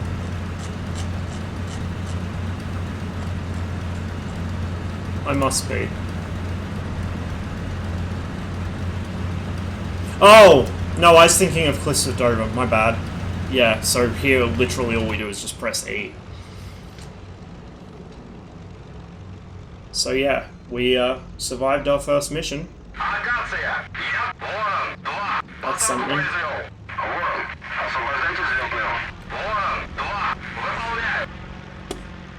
Finish mission.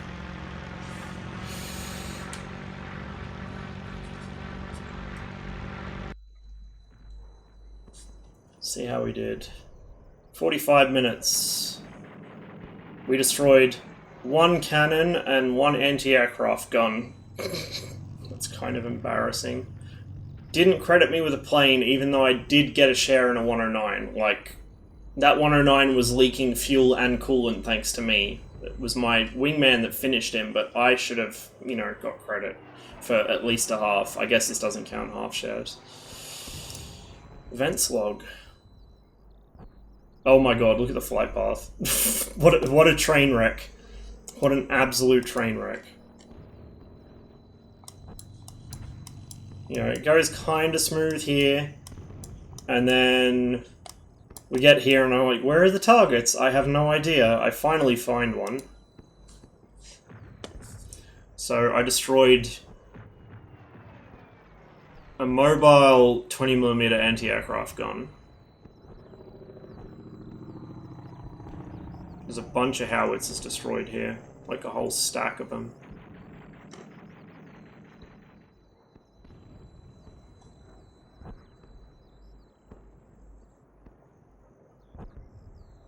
So 2 Yaks were lost. I don't know if that was from our unit. We'll find out shortly. You motherfucker. You motherfucker. It credited a fucking anti-aircraft gun for my 109. Son of a bitch. What the fuck? Oh man, I'm not happy. At least I think that was my 109. It doesn't show any others that went down, and that was the only one I saw. You absolute fucking son of a bitch. That was my 109. Fuck you. God damn it.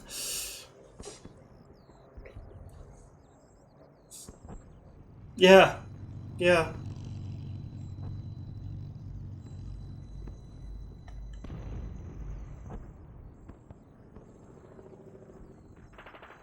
Not real happy with that. Oh, we got for battle merit. Nice. And the aviation badge. Actually, I'm going to screenshot that because I was trying to find a high resolution picture of this for something I was working on and I couldn't find it. So there we go. That's what it looks like. Oh, we lost 2. We lost... fuck. Sherbakov was killed.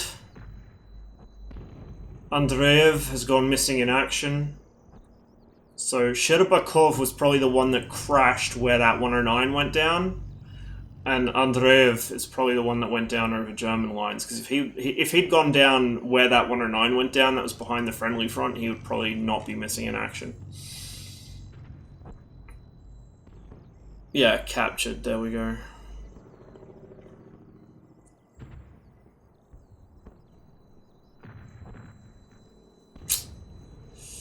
Well then.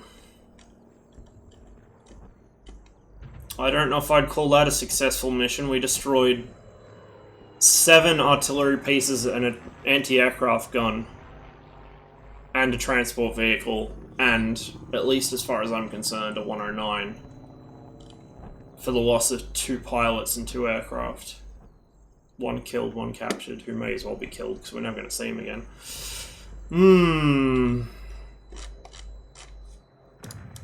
It's in the world news today. Oh, it's the same as it was before. Next day.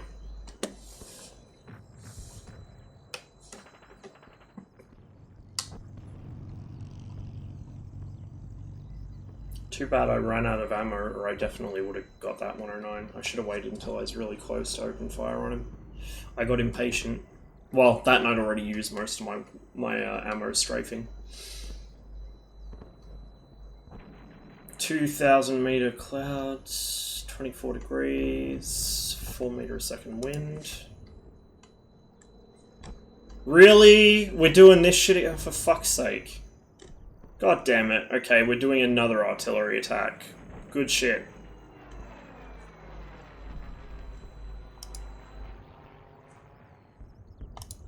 Two Fab 100s. Again. Oh well.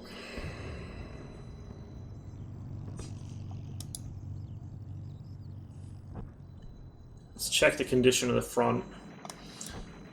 Front still stabilized along the river. But the Germans are making an attack through this area. Ah, we're not attacking down there, we're attacking up here. So, probably about the same duration of flight, but we're spending much more time over enemy territory in 2 places. Last time we were only barely into enemy territory. This was about where our... Correction. Yeah, actually, this was about where our last target was, in this area. So we were mostly over friendly territory. Actually, no, it was further north. My bad. It was up here. Yeah, so we're now way further into enemy territory here. News hasn't changed.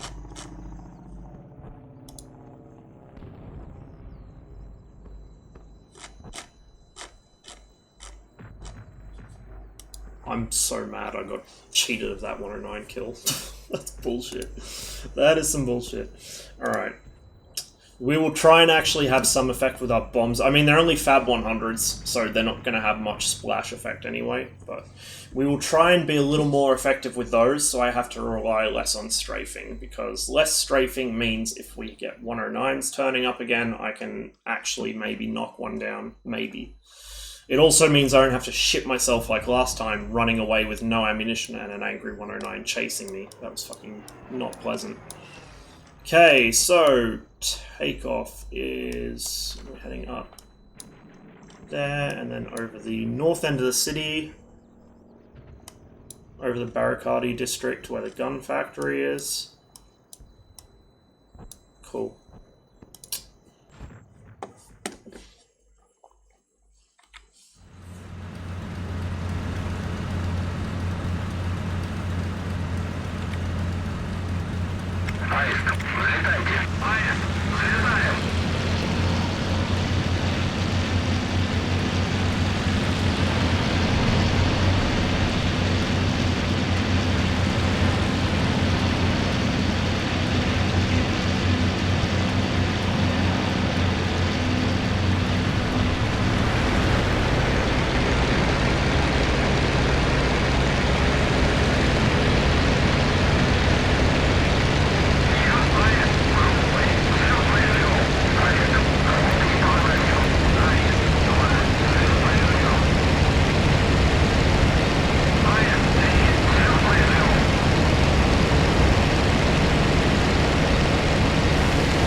may have overshot that slightly. Just slightly.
I'm terrified one of these geniuses is going to hit me.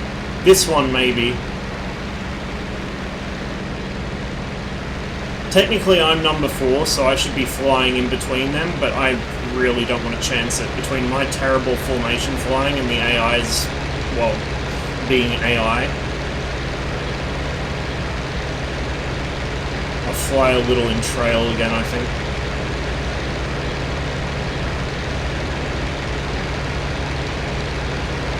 I mean, they have left a hole for me. That's nice of them.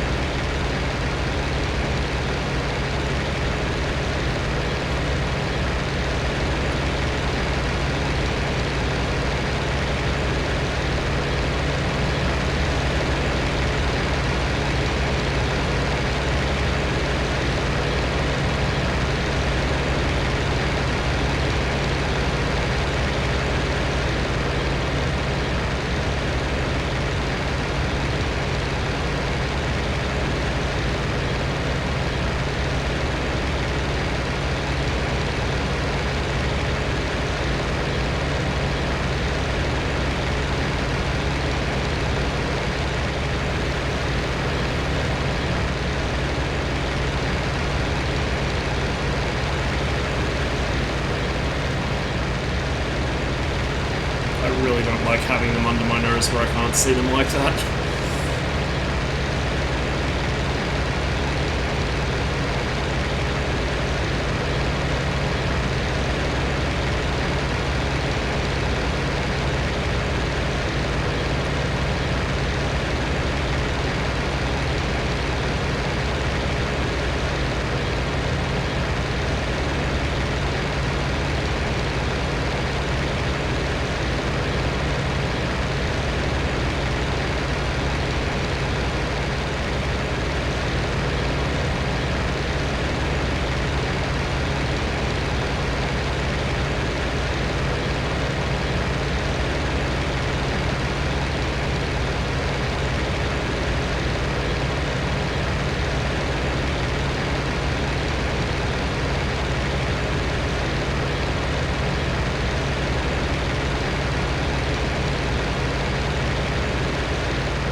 No warning of that turn whatsoever, of course, so it's a good thing I was trailing, or that would have been very messy.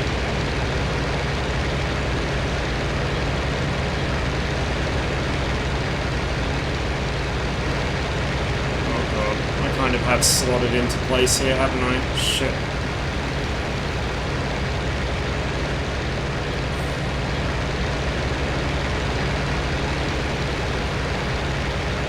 get ahead of it. I'll give them some space.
I think that airfield over there in my 2 o'clock is Samofalovka or Kotluban, whichever one it counts as. It's between 2 villages, which would make us pretty much dead over German territory right now.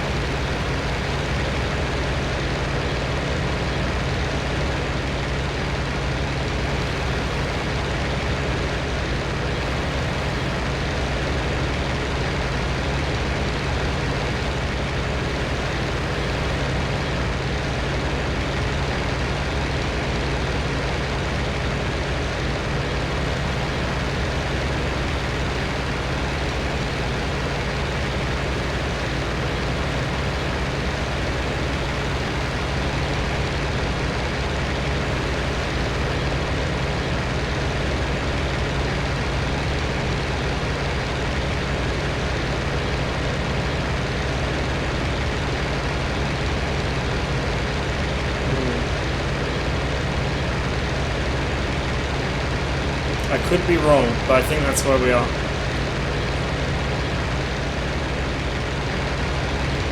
Hard to navigate and fly at the same time, especially when your wingmen are, you know, AI and prone to flying into things. But yeah, I'd say that's what that is.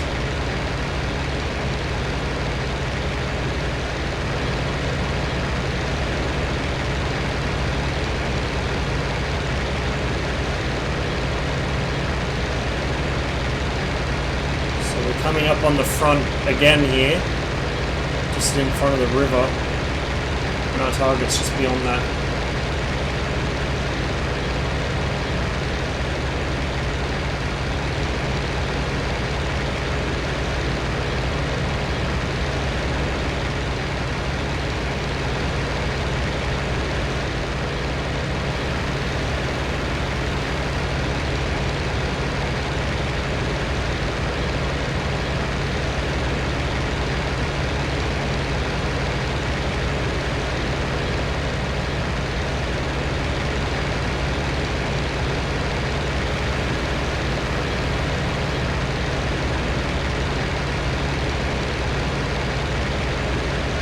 So on the plus side, I now know which of those 2 buttons is my bomb pickle button, so that's a plus. We're still really, really low. I'm probably gonna, like, once I find a target, I might do a pop-up attack on it, because this is too low for a dive bombing attack. Too low for my liking. And the less strafing I have to do, the happier I am. I want to reserve some gun ammo just in case the Luftwaffe turns up. I expect it will. I think, honestly, I probably could have saved one of our guys last mission if I'd had more ammo. So, keeping that in mind, we'll try and conserve it this time. You can see the ground fire going out down there. Can't see where it's originating from. Oh, there's just a speck down there. Yeah, now you can see. Just barely. Whoop. Little off course there.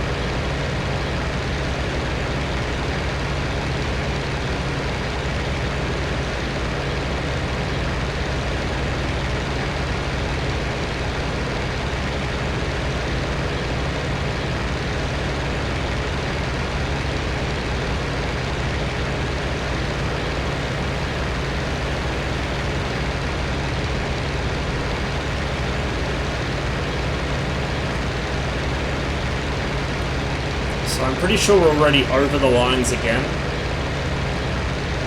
And in front of this tree line, pretty much directly off the nose is where our targets are. It's a German artillery battery, again.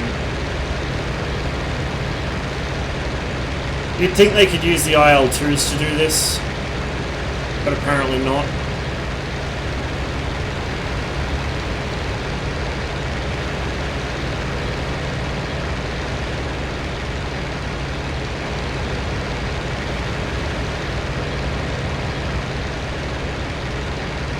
That is Versace over there.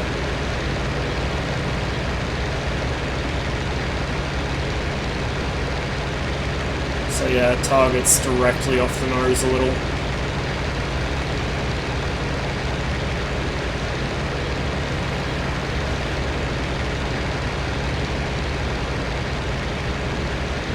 I'm going to drop back a little behind these guys just to give myself some space. And to give myself a chance to spot the target.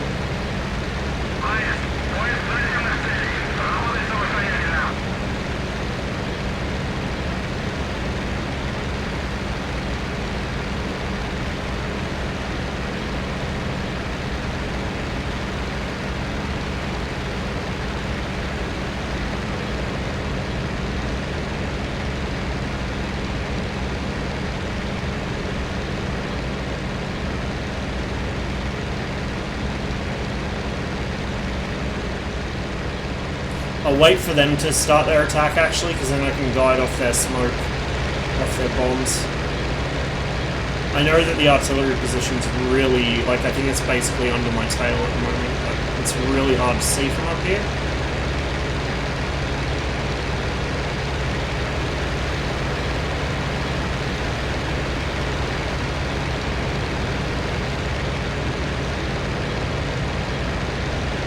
And now I've lost sight of the rest of my squadron.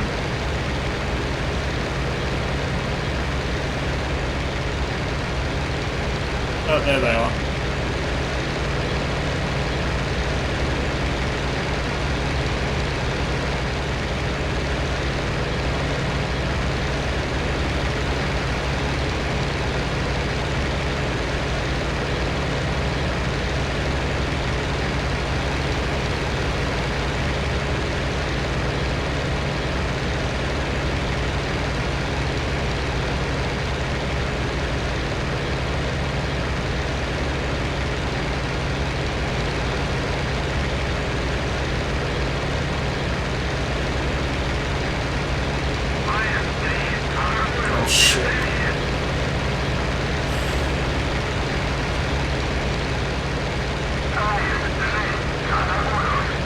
Someone bomb something, please. I need to see where the target is.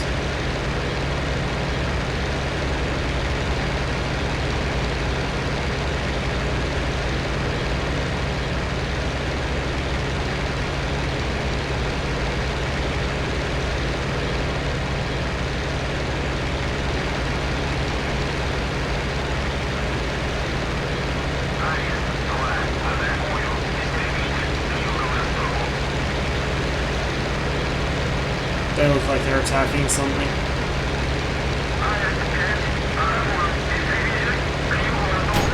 Whoa, shit. We're getting rid of our bombs.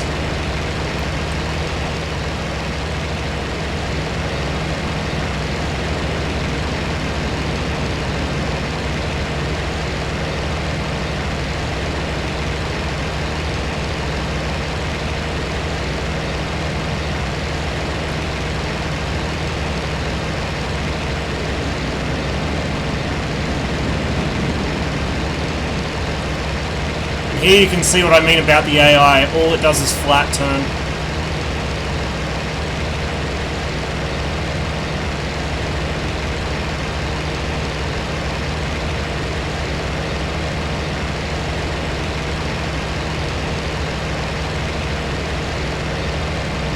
narrows the range a little. Not enough deflection, I don't think.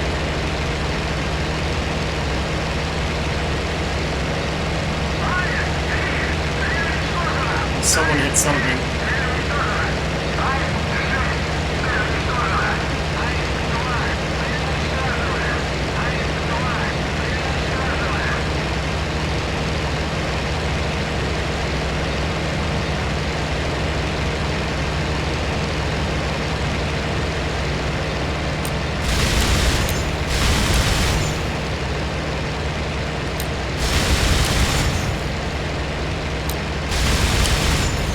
See, they basically just let you kill them.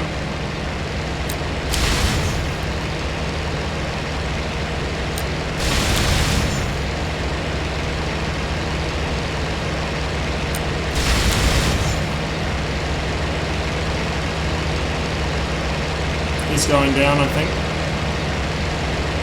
Oh, not yet. He's not done yet, but he's about to be. On me.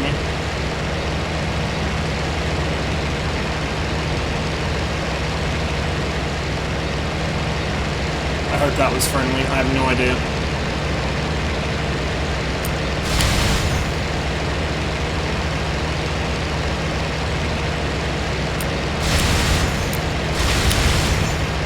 Come on, die already.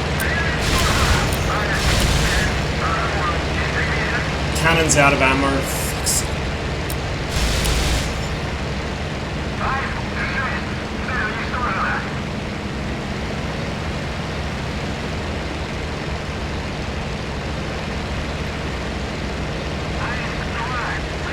I say they let you kill them, but at the same time, because they don't really, like, once you're directly behind them, they don't really do anything. They don't give you any good deflection, and shooting straight on from behind is not a great way to bring down anything, because it really reduces your chance of a hit, and if you do hit, you're not likely to hit anything important.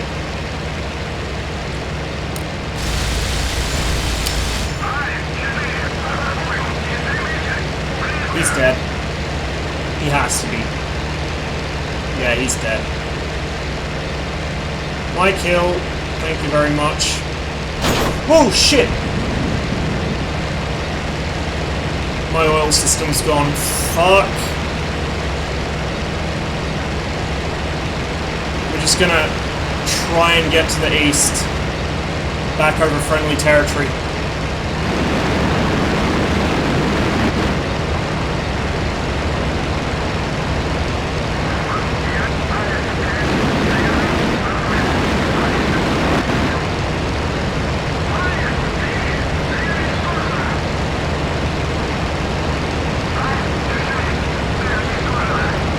Get over the river. I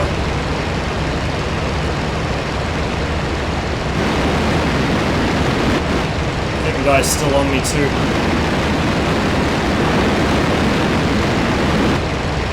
Fuck. See, if the AI was actually helpful, like the friendly AI, that wouldn't have happened. You get absolutely no cover from friendlies in this. Oh shit. This is not the time.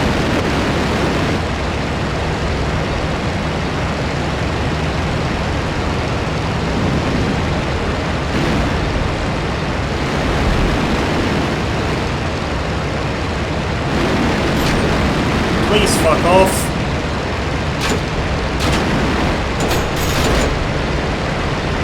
Seriously, please fuck off.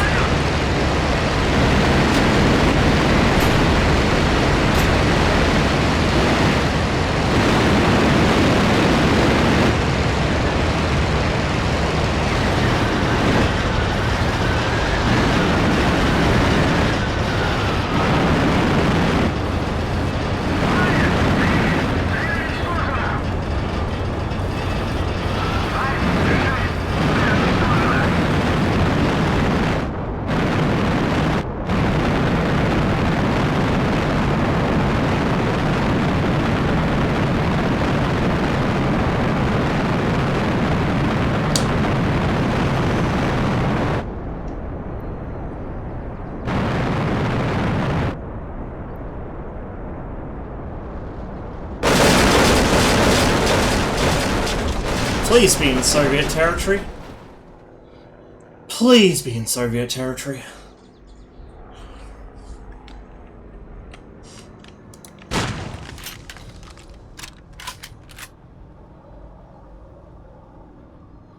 Yeah, oil.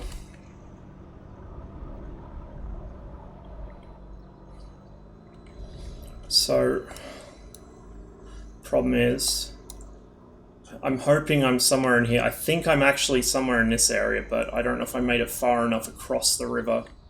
I might be in no man's land, or I might still be in German territory. I don't know. Fingers crossed. This is an Iron Man run, so if I'm captured, I'm done.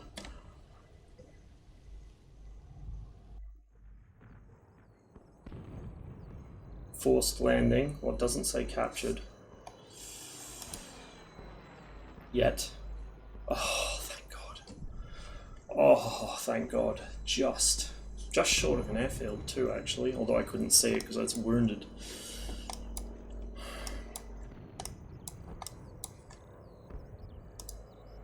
So that's the 109 I shot down.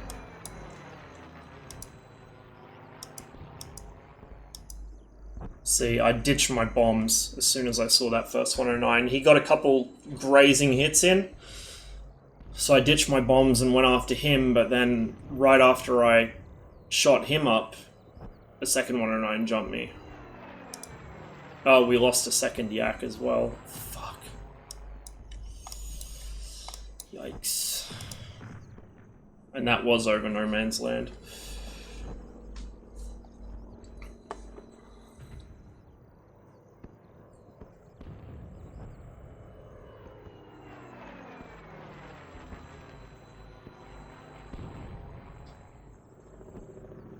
Wounded in action, yep. Fighter kill bonus, 1,000 rubles. Oh, I'm rich.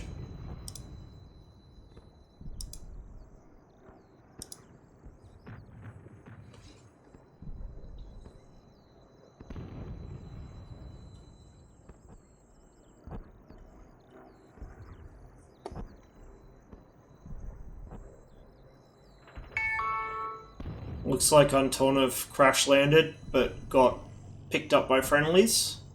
So there's that at least.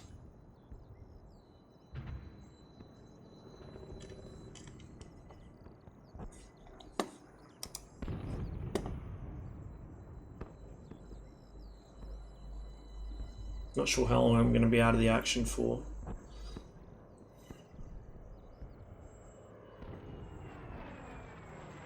This is the problem, like, as well as the AI being so rudimentary, there's no way for me to communicate with them, so I can't call for help. Like, they just ignore whatever's going on around them.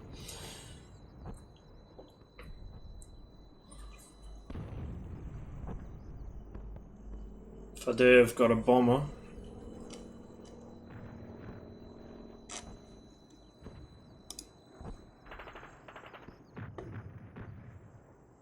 Like, if they'd taken this system and coupled it with AI like Cliffs of Dover and the ability to actually communicate with the AI to tell them stuff, even just as one of the wingmen, not as the flight leader, it would be really good, but... We've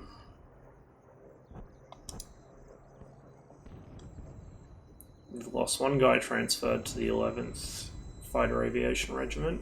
Bogdanov got a medal for courage. We missed 2 days, so we're only fairly lightly wounded, I guess.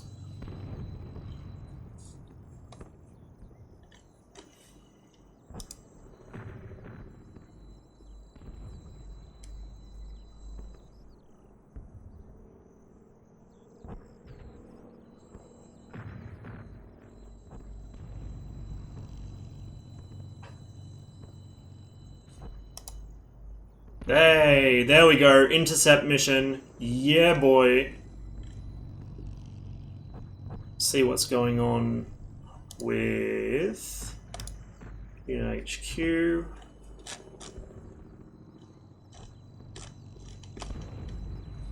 So it doesn't show the guys that the squadron's lost. It just shows the active ones. So we've lost 1 killed and 1 captured so far that I know of. That was in the first day.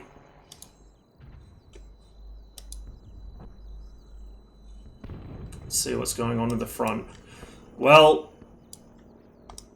the Germans have broken through to the Volga, up by Akatovka.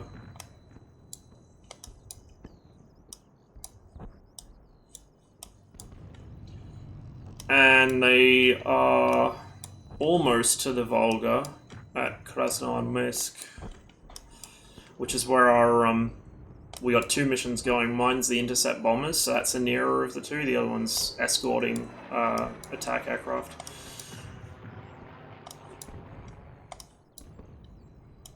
And the sector of front we were just flying along. Where was it? It was up here, wasn't it? Yeah.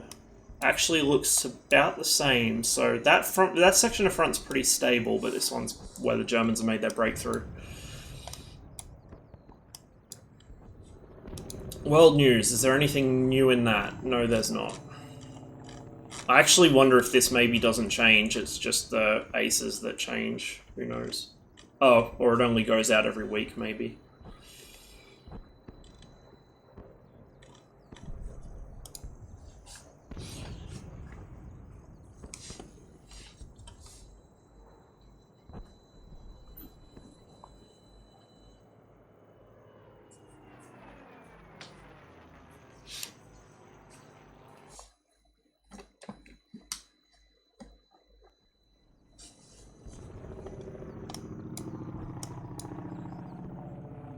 There's only 3 of us doing this. Don't know how many aircraft we're going to be attacking. Hopefully they're not escorted, or things could get really fucking hairy. Yeah. Just leave our aircraft the way it is.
Actually gaining some altitude for once.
3 is gonna... Oh, there he is.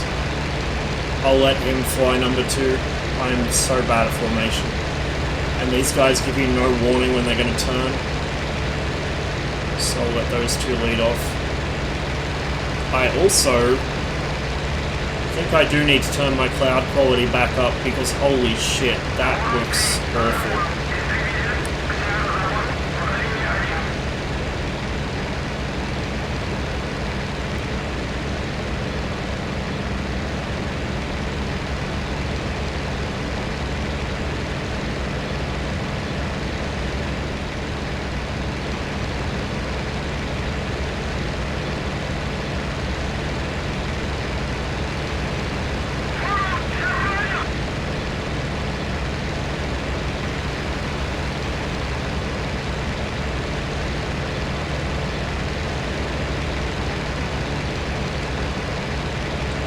About to cross the Volga now. They should be turning in on a waypoint here in a minute.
I would if I could fucking see them.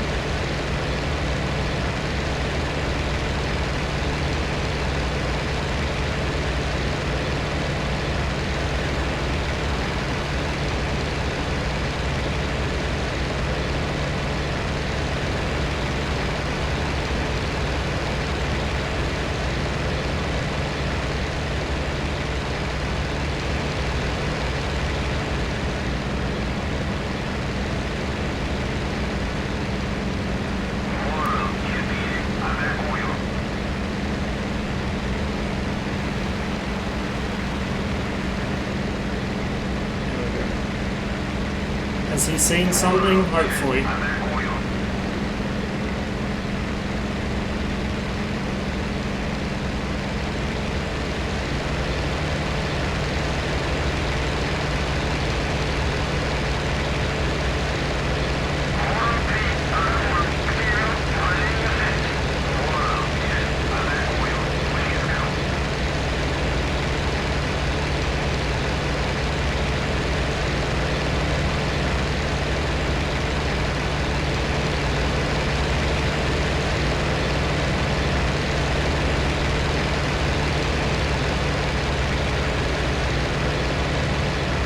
Where are the Germans?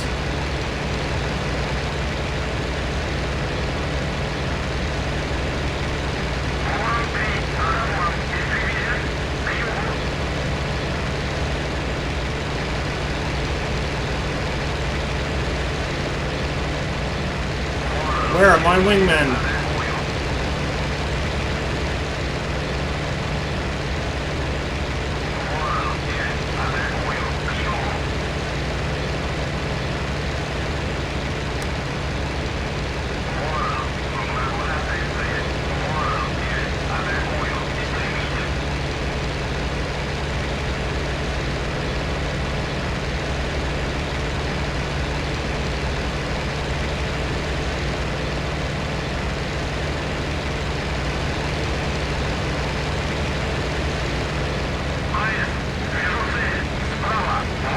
Oh, here we go.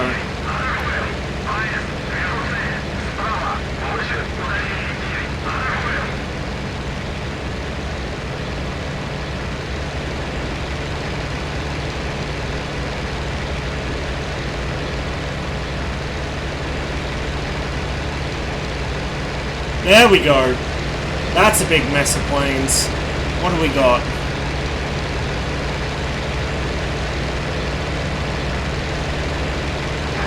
I want to say Stukas.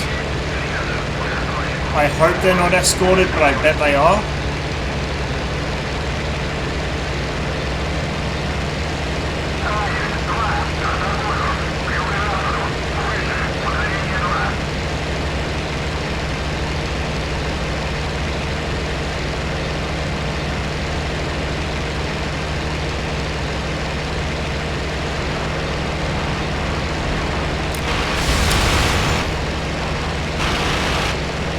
Oh shit, that was a little close for comfort.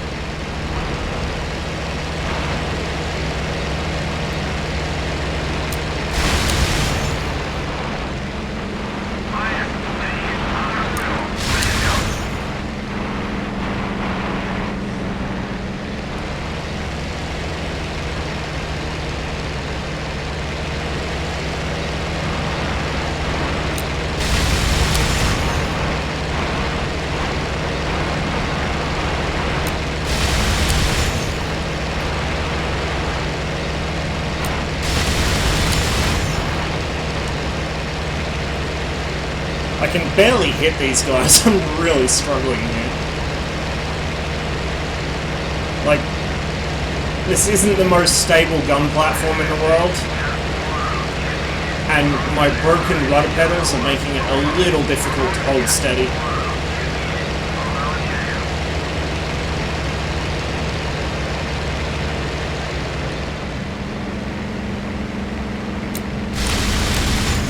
Fuck. Oh, come on. Can I get some rudder input, please?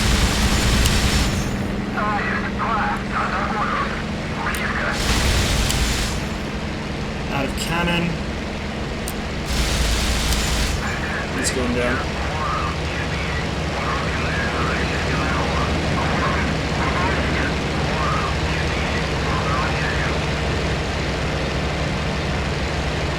Is he actually going down? I don't know. I want to stay with the main group of aircraft if I can.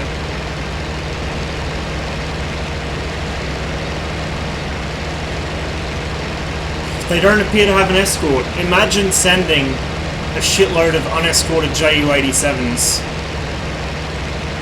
Unless those are... No, I think those are Yaks. I hope they're Yaks or I'm in trouble.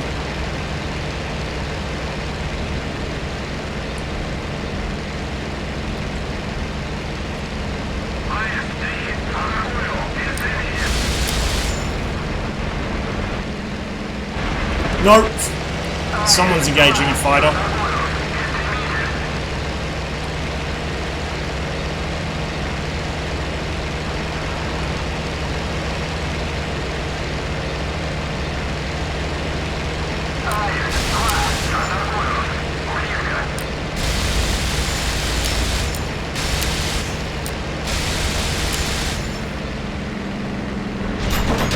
Shit.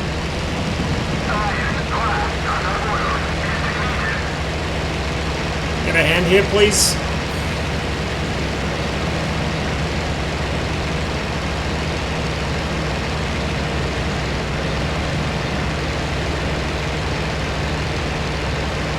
Can't see where it's gone unless that's it.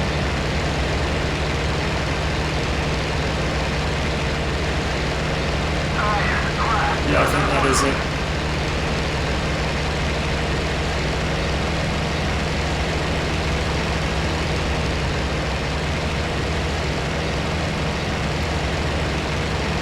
I am trailing something, probably coolant.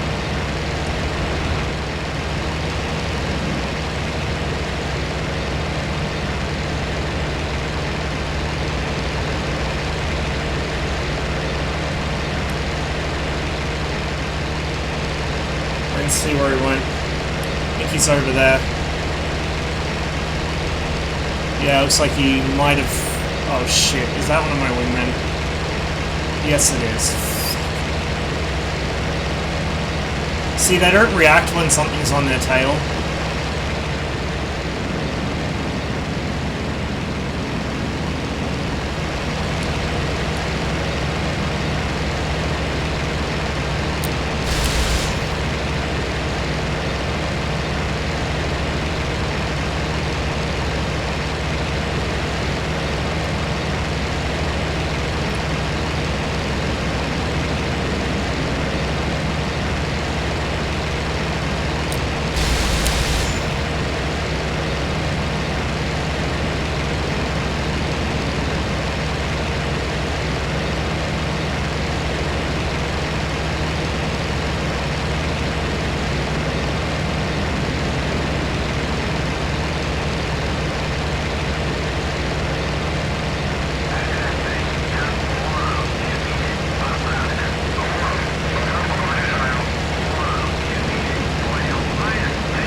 If I land any hits there.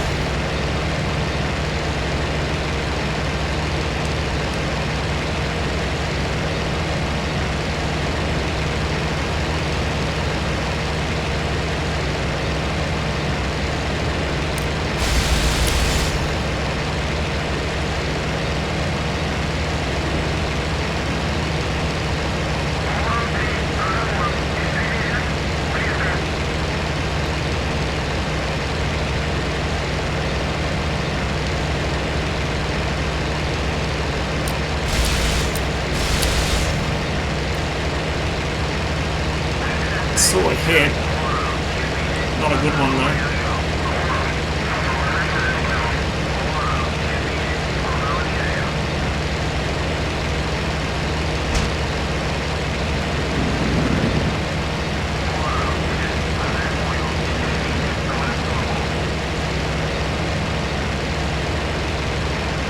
Can't tell if that was the second one or 9, which I think it might have been. Or if it was one of my wingmen just not paying attention to what he was shooting at.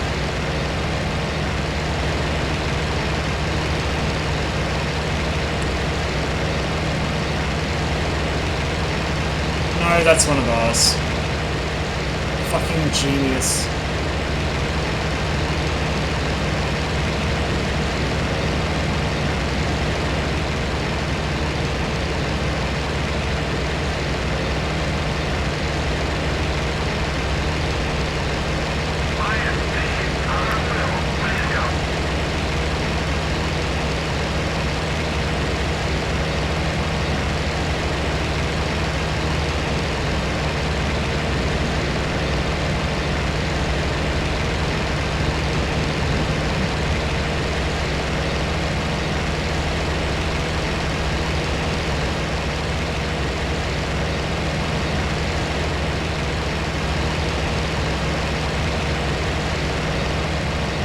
Let's see where he went.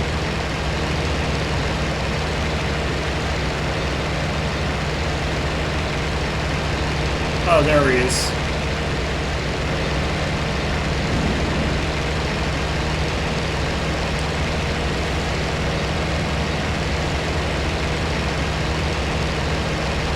And he's gonna shoot down my wingman. And there's nothing I can do about it. Yeah, I like a lot of the mechanics of the campaign in this, but the combat is just so bad because the AI in this game is so worthless. It's a real shame. Like, they could have had something really good on their hands here, but I don't know if I'm going to continue the campaign next time I play, to be honest. There's just nothing really in it.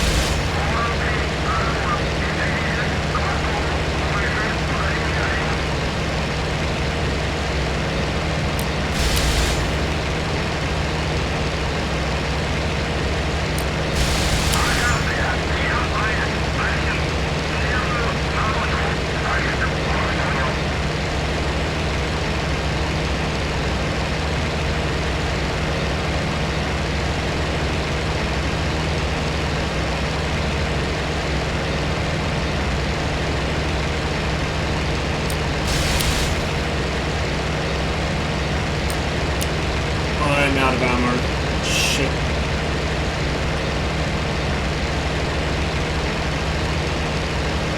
I think we're actually really close to the airfield, so I should be able to just bug out of here in a real big hurry, I hope.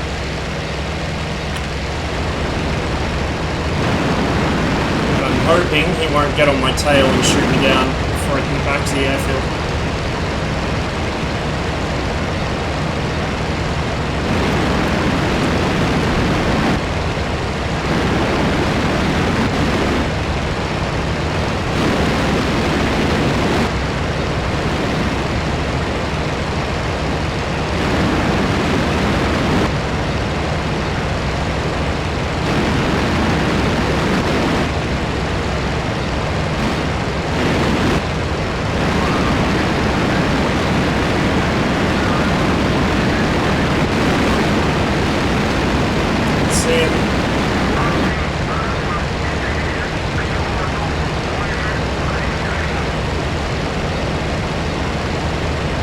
The airfield right there.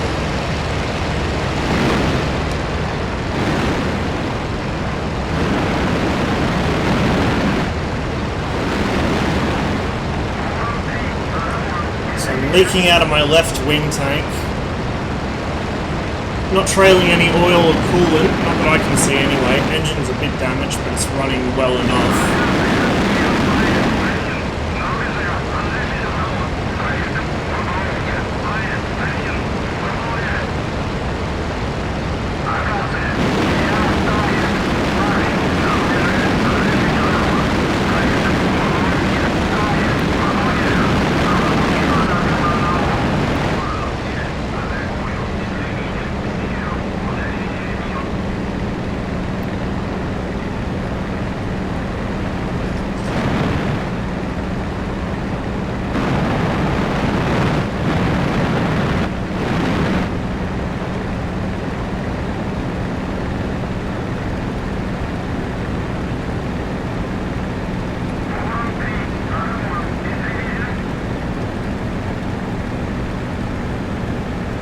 I don't care that friendlies are already trying to land.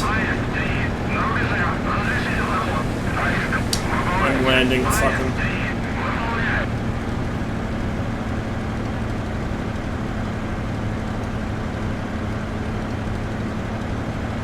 Oh, we're a bit short.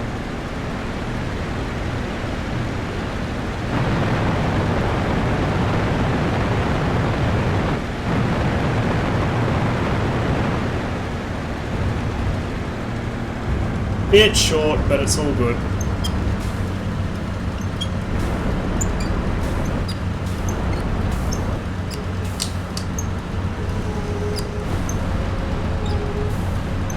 Oh, you're kidding. You're kidding. Oh my god. I'm so lucky. That was that 109. That's him right there. I guess he was out of ammo, maybe? Because I should have been dead there.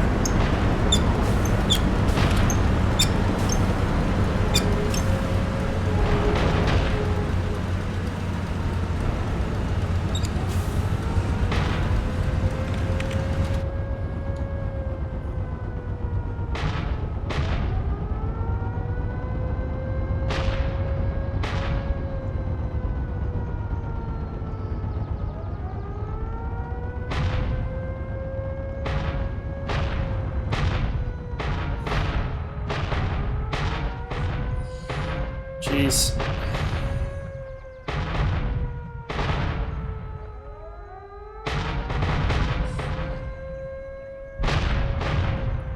don't know if you can see it, but the AA guns over there are firing at him. In fact, that one is firing at the ground directly in front of itself. I don't know what its game is, but...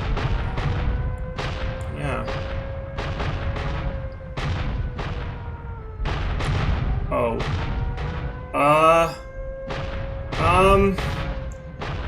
I thought he was lining up on me for a second there.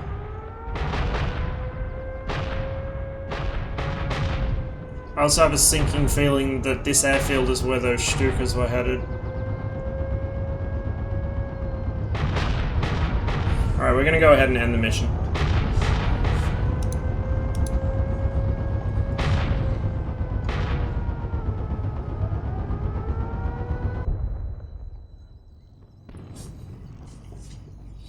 We got 2 JU-87s.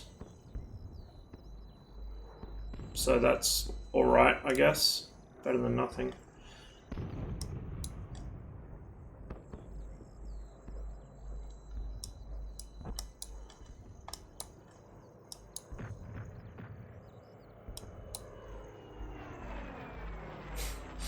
One of our anti-aircraft guns killed itself, and one of the other ones killed its searchlight.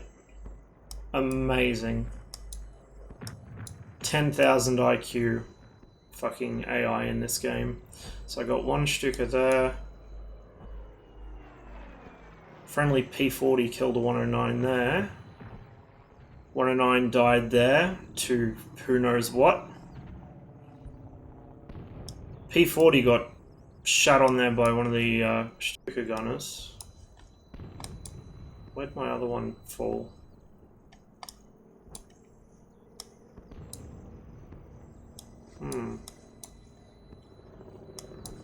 So that's one of mine. Oh, sorry, no, that's not one of mine. Where'd mine go?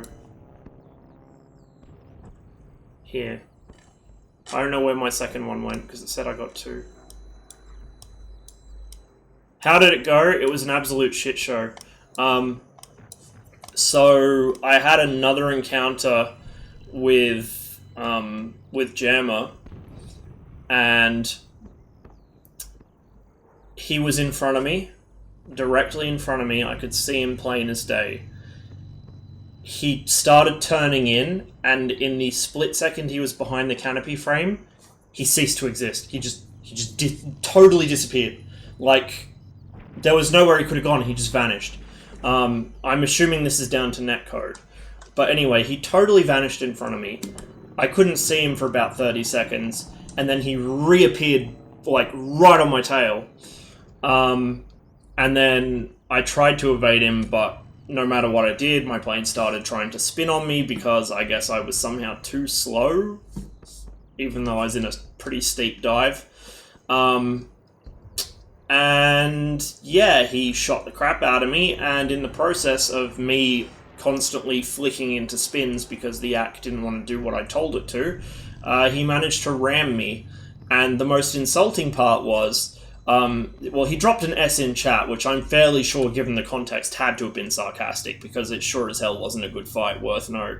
And then, not only that, but he somehow survived ramming, like, directly slamming into my plane. Not just touching me, but he went straight into my tail. Basically ripped me in half. He survived that somehow, and he gunned down another one of my teammates in a Yak about 30 seconds later on the deck. So he managed to shoot me, smash directly through my plane, dive down to low level, find another Yak and kill it with his guns.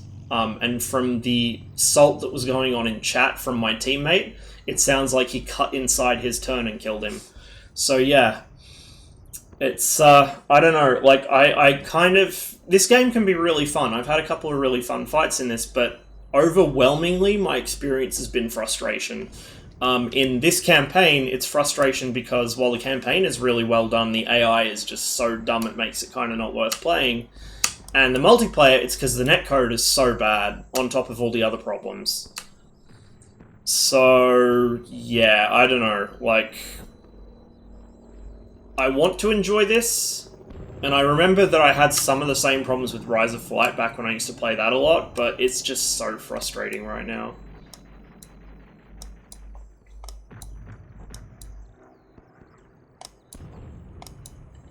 Like, to put it in perspective, that's the kind of netcode fuckery I'd expect from DCS on a really bad day, and it's happening like 3 or 4 times an hour when I play this. I'm seeing people warp around the sky, I'm seeing people disappear and reappear in completely different places, I'm seeing gunfire that is nowhere near me on my screen somehow killing me. It's just frustrating.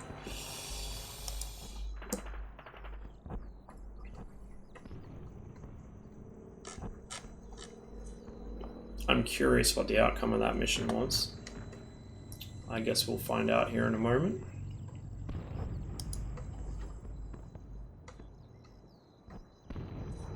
Medal for courage. Hooray. Oh, and I'm rich again, 2,000 rubles. That really is a ridiculous amount of money. Especially since I got 4,000 since I shot down 2 of them.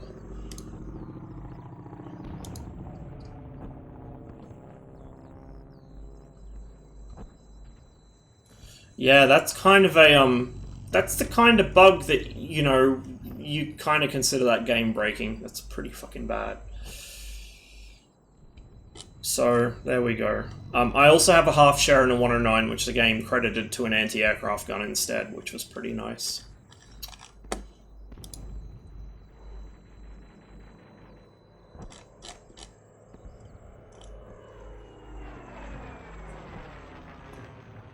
We got 4 aces on the squadron.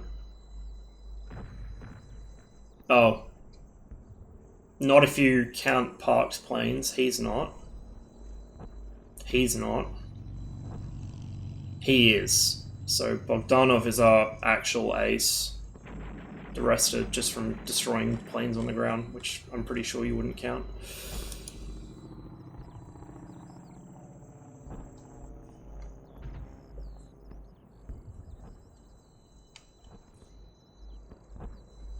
Bogdanov got shot down, but survived.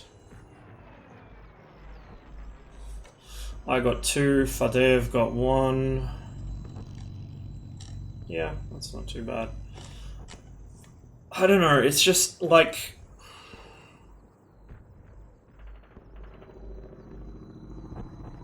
the AI in this is the really frustrating... This is like when I try and play Red Orchestra 2. I can tell there's a really great game under this, but I can also tell that there's a lot of shit that was half-assed, and if they'd done it properly, it would be fucking amazing.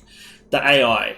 If you transplanted the AI from either IL-246, because even in that it was better, or from Cliffs of Dover, and put it in this game, it would be fucking brilliant.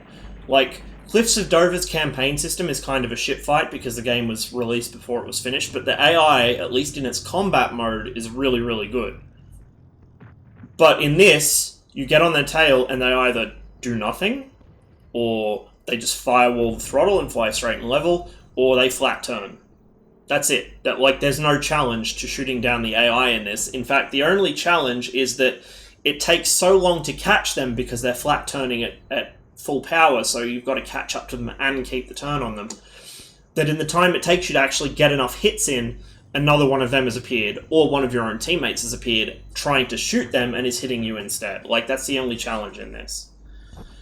It's just, it's so frustrating, because this campaign system with, like, this, you know, this is a good campaign system. This is a really good campaign system. It just needs decent AI. That's the only thing it needs, is decent AI, and it would be brilliant.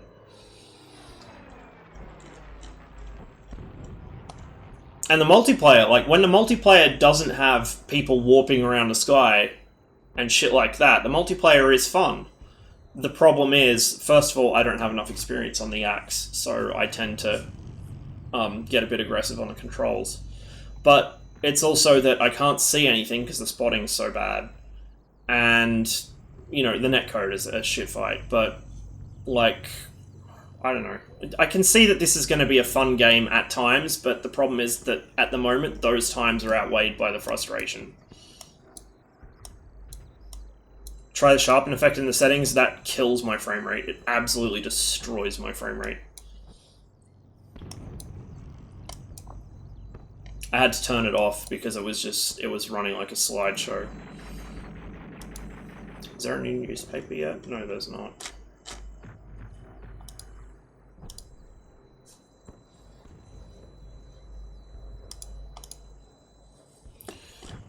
We'll go to the next day.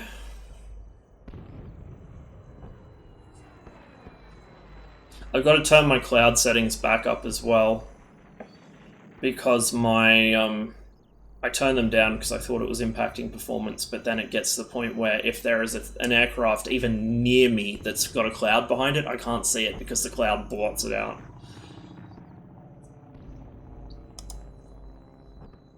See, I don't know if reshade would help, because I haven't used reshade before, but I've used similar things on other games, and that has also had quite a bad effect on frame rate.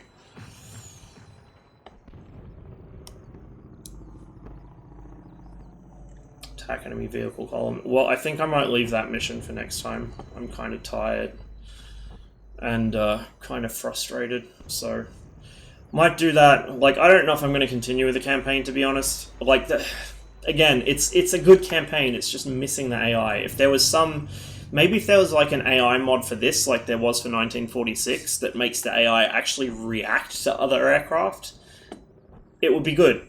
It would be perfect. But until then, I kind of don't know if I'm going to continue the campaign, to be honest. I might just fly online next time I play this.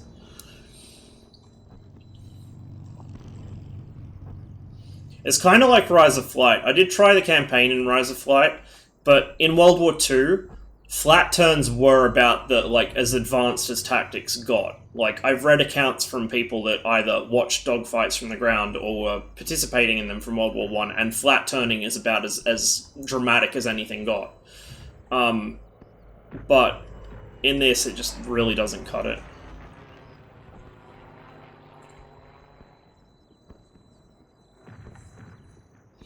Yeah, like, I don't like running things on potato settings if I can avoid it, because I like the game to look decent. So I usually try and find a balance where the game looks good, but it also runs relatively well. Let's see, I might tweak my settings a bit now. I'm going to have to turn my cloud settings back up because I can't see shit with them turned down to low. We'll try sharpen. We'll see if this works. I'll quickly restart the game.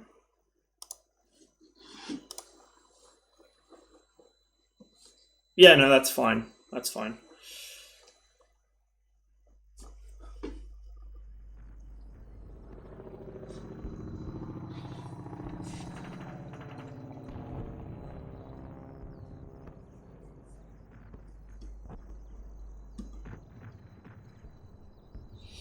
What I do need to do is find out if people do still play Cliffs of Dover, because if I can play that online, that would be an absolute riot. Problem is, I think I missed the boat on that by a couple of years. I don't know if anyone plays that anymore. I know a bunch of guys that I see playing DCS used to play it a couple of years ago. I don't know if they still do. I'll have to ask them next time I see them.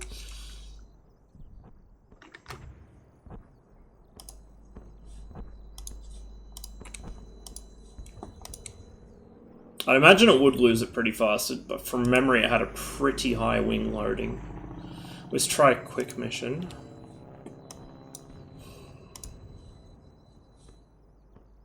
Spits. Yeah, let's go with this. We'll see how this works.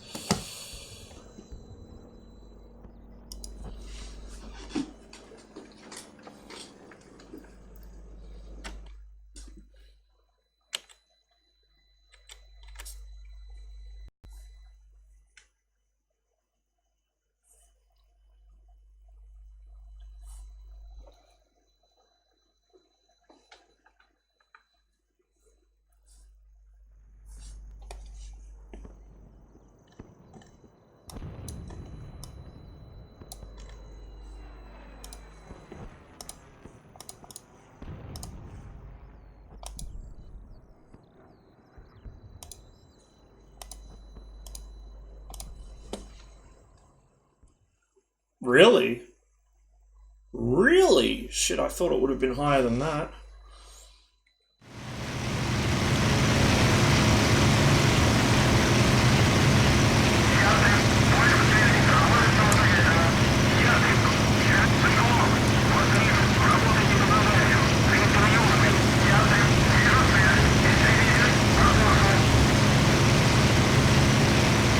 hasn't dropped it too badly, actually. This might be doable.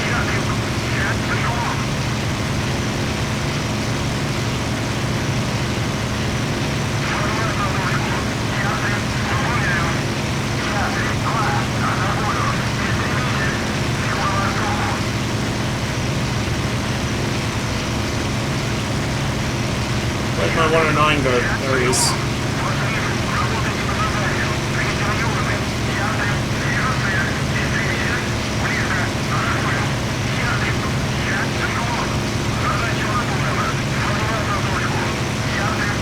Holy shit!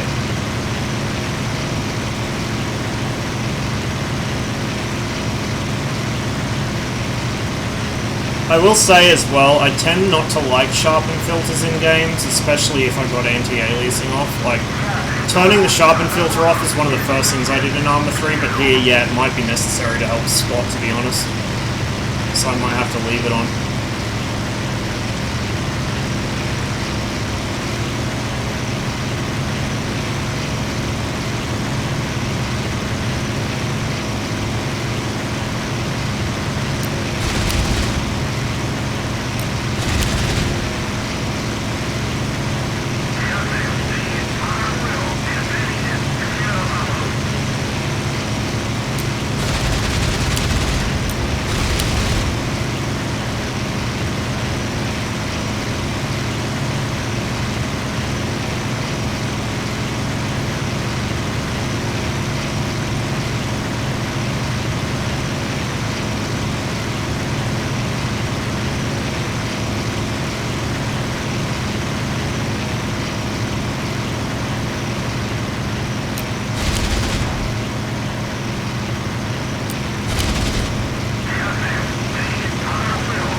Also noticed my deflection shooting, and this is nowhere near as good as it is in DCS or the original IL-2 or Cliffs of Dover. I don't know why.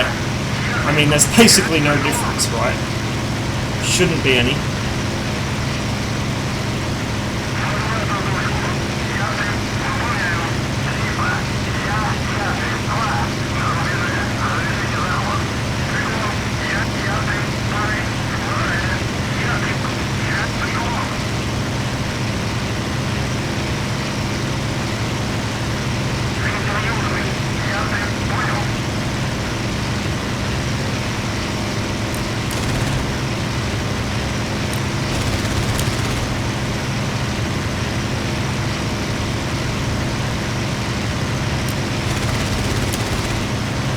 If I'm hitting him, to be honest.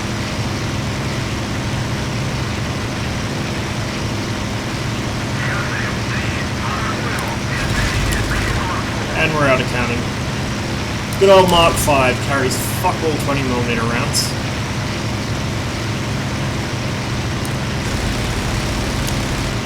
Okay, we hit him there. Couple hits there.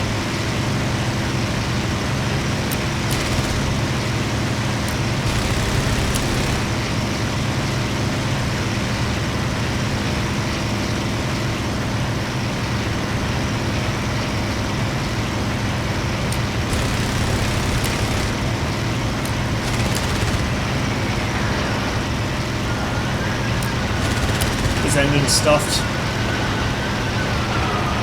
She really is sensitive in pitch on this. I guess it's because I'm running like one-to-one curves, whereas in DCS I have quite an aggressive curve on pitch because I knew the Spitfire is sensitive in pitch going in, so I deliberately tried to dial it back a touch on the stick.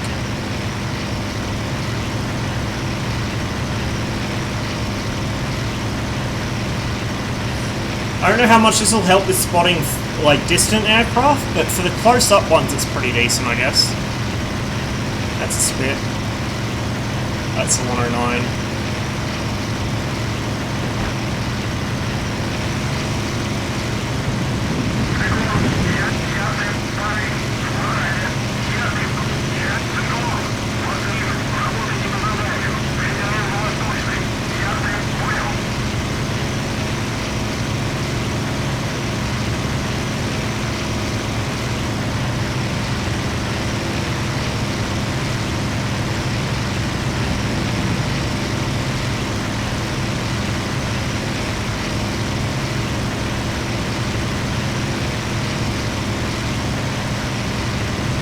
And back into the flat turns.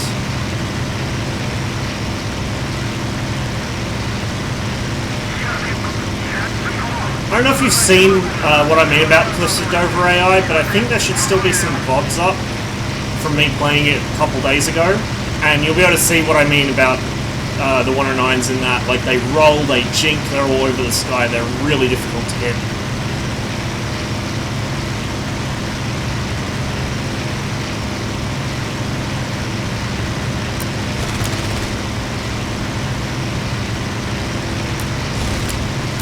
Oh, we got a hit there, but we're out of ammo.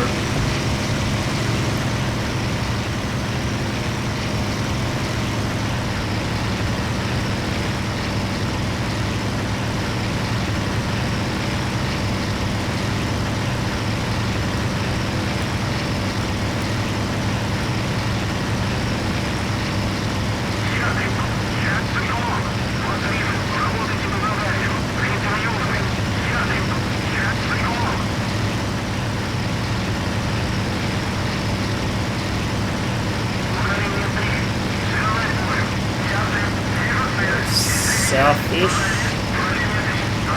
Again as well, something that you do have to deal with in Cliffs of Dover that you never have to deal with in this game that I've seen is tumbled gyros. So even after all that maneuvering, I can still tell exactly where I'm going.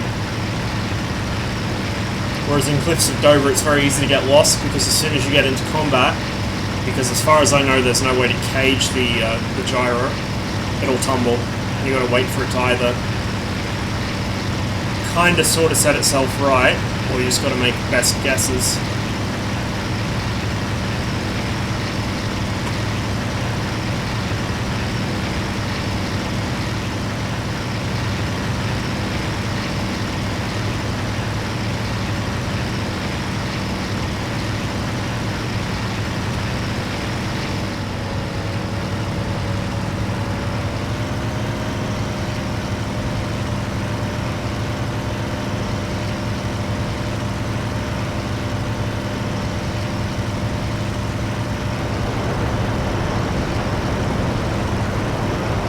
Yeah, I'll check in a second. Set this thing down first.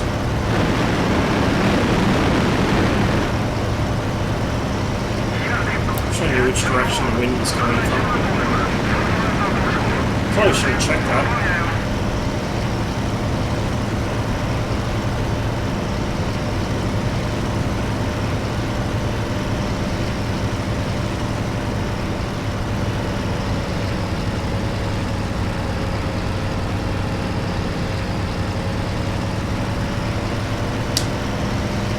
Oh! The nose did drop. Not very much, but it did. I might need to do further testing on that then. It's not as noticeable as DCS or Cliffs of Dover, but there was just a little bit of a nose drop there as the flaps came out.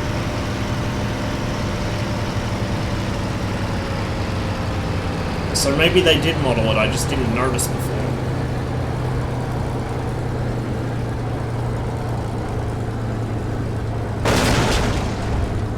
And that's the worst Spitfire landing I think I've done in recent history.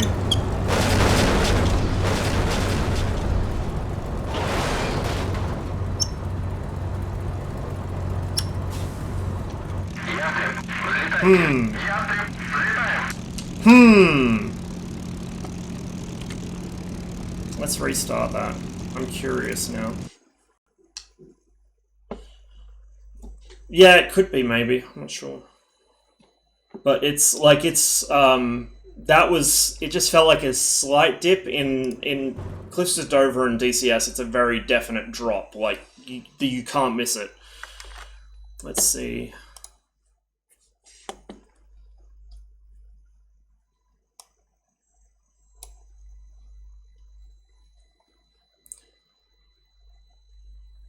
Six tons empty.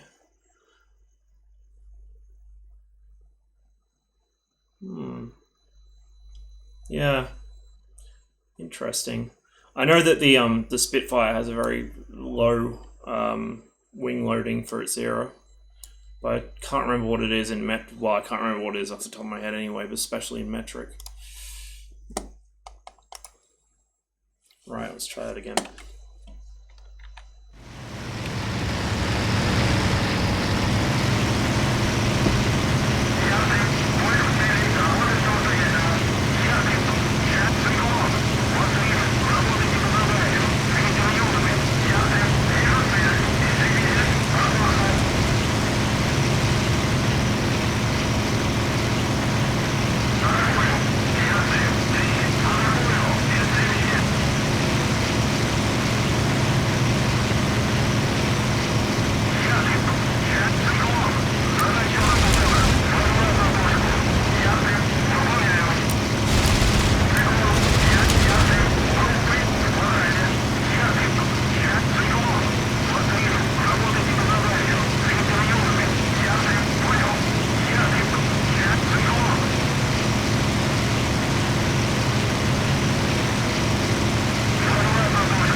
Oof. Ouch. And owie.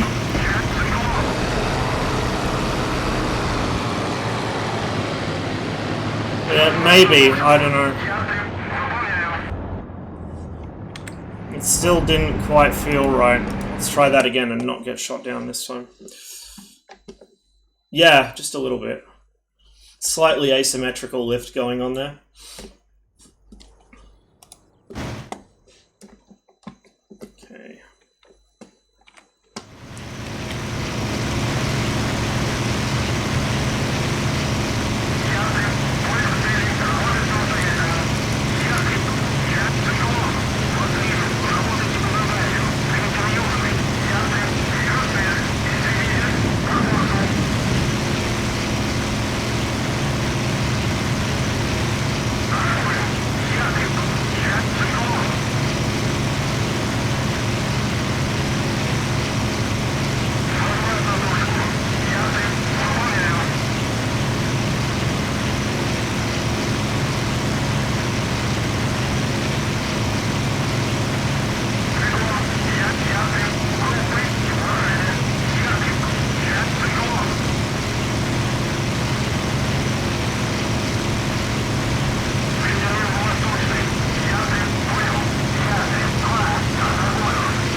The main problem presented by the AI flat turning is that, especially in the Spitfire, you lose them under the nose very easily, so it's hard to keep sight of them while also actually cutting inside their turn.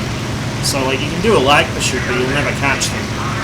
Or you can do a lead pursuit and risk them actually rolling out and going the other way. Not that I've ever seen them do it, but potential's there.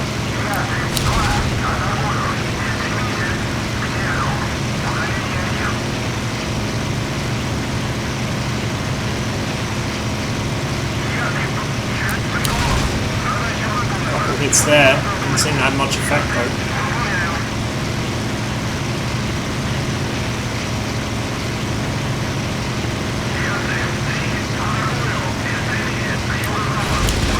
Oh, there we go. Oh, fuck off.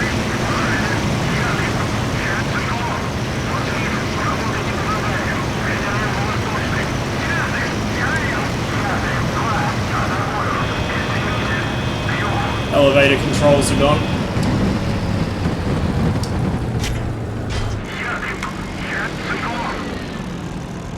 Possible to sit higher? Yeah. I could reset my head position so it's a little higher in the cockpit, but at times it can then become a pain to get my head down in the gun sight. So my yak view is sat much higher than it is by default. I'm kind of hesitant to do that in the Spitfire though. Let's see, let's try it. Can I see then the jettison handle for the canopy's in the way and you still can't see over the nose very well? Just because of the length of it. So I don't know if that would help in the Spitfire. I don't really think it would, to be honest.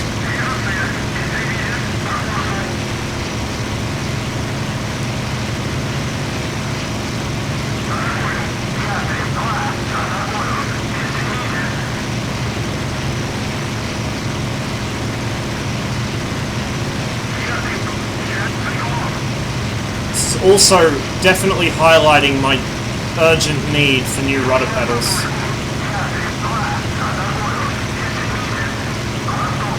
Because it's making it really difficult to bring the nose on to someone for a shot.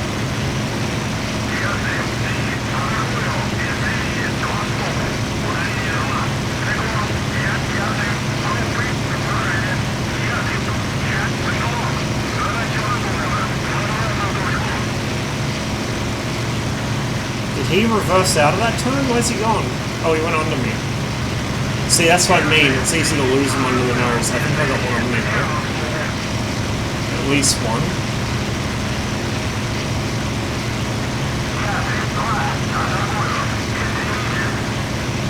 That's a spit. That's not. There's two back there. I think one of them's on me now. Yep.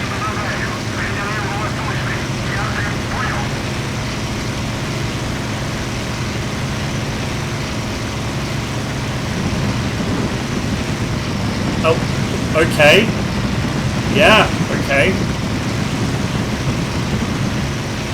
That was interesting. This thing spins a lot easier in this than it seems to in DCS. Don't know if it's just me or what, or if it is that I'm using different control curves on this, but it seems much more prone to doing that. I have to actually try to get it to spin in DCS or in Crystal Dover. In this it does it all the time.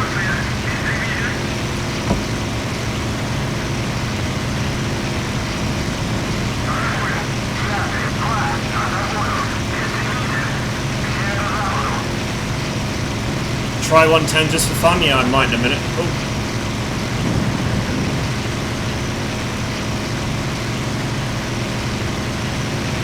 Not much luck here.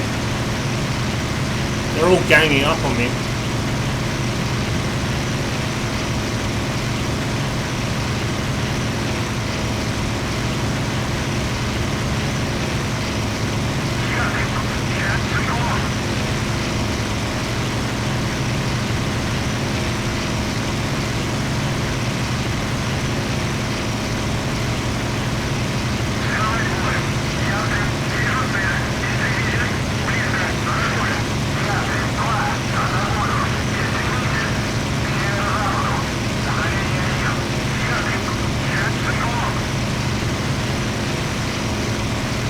I've been sitting at combat power for way longer than I should have here.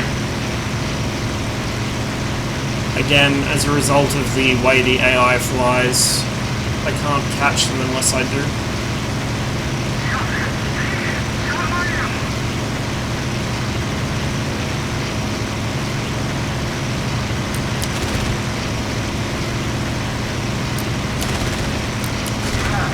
I'm not going to hit him from this range. Not at that angle. Nothing. Nothing. Oh, come on.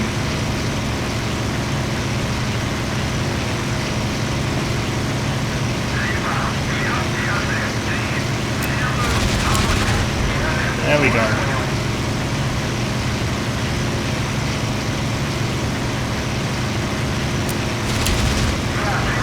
There we go.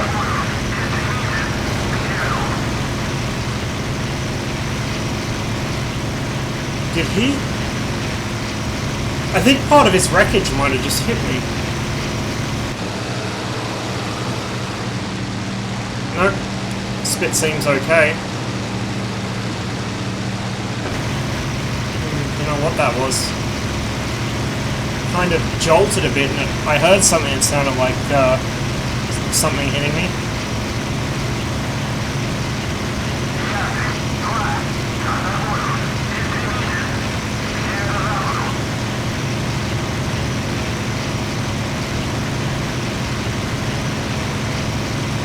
That's one there. Yeah, there we go. I just cooked the engine.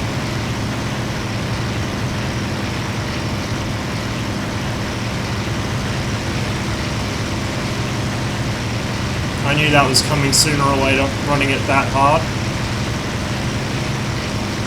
Yeah, the Soviets got a bunch of clapped out Mark Vs as part of Lend-Lease. They didn't like them because they were basically run to pieces. Oh, there we go again. Okay, well let's do some science. I'm way too fast for flaps at the moment though. Let's trim the aircraft to fly relatively straight.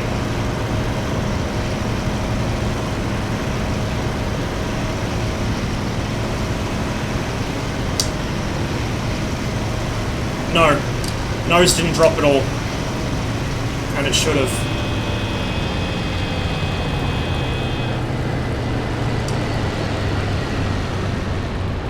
So it might have just been a well-timed kind of bit of turbulence before that made me think it was.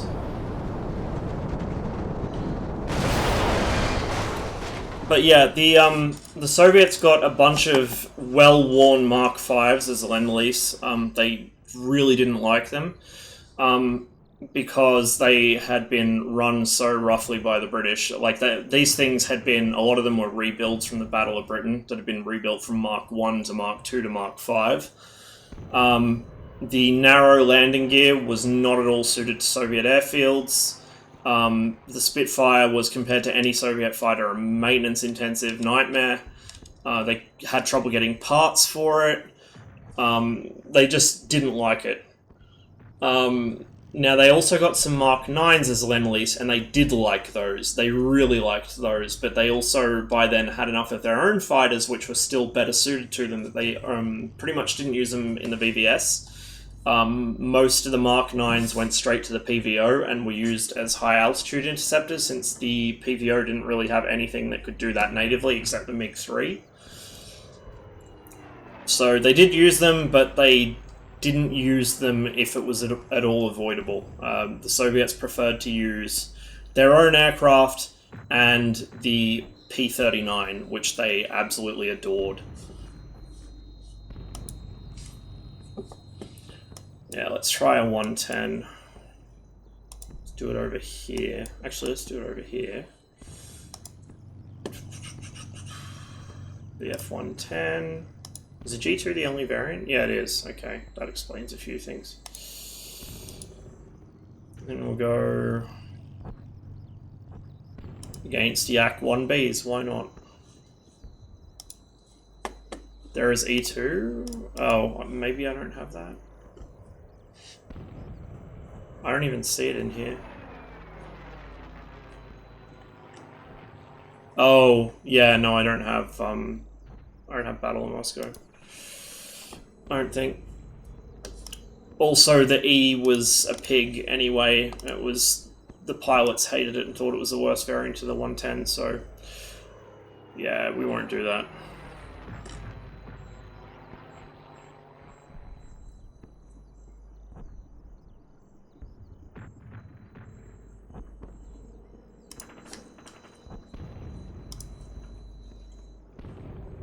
No gun pods. Get rid of that.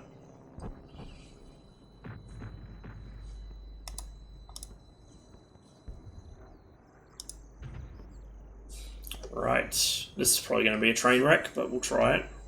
Low fuel. Yeah, good call. We'll go with about 20% fuel, maybe.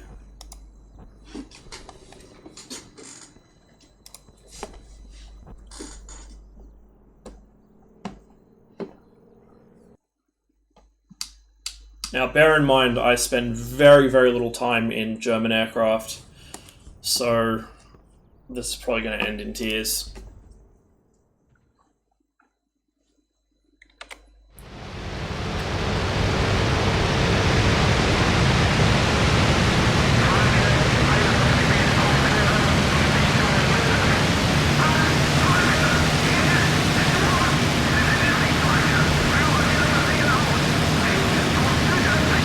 It's turning somehow.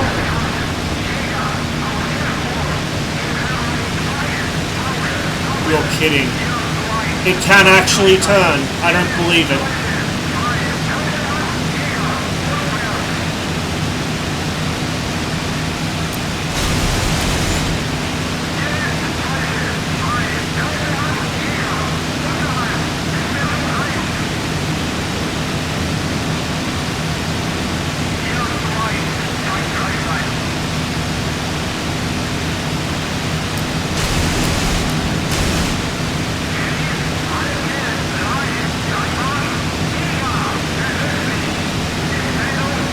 Kind of on the edge of a spin here, I feel like, but I can turn with it. That said, I don't know how hard the AI turns when it does this bullshit, so... Whoop. Way off on the deflection there.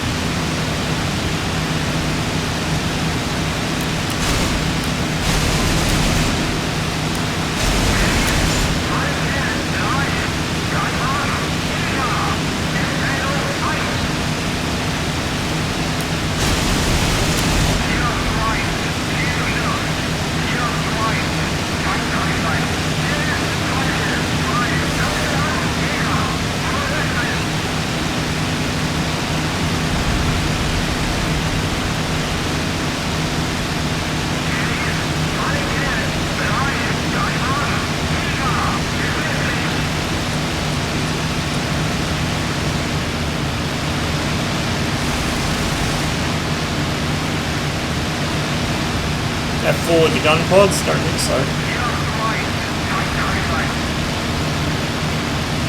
See, I've just fucked up my engines because I don't know what the right engine settings for combat are in this thing, but...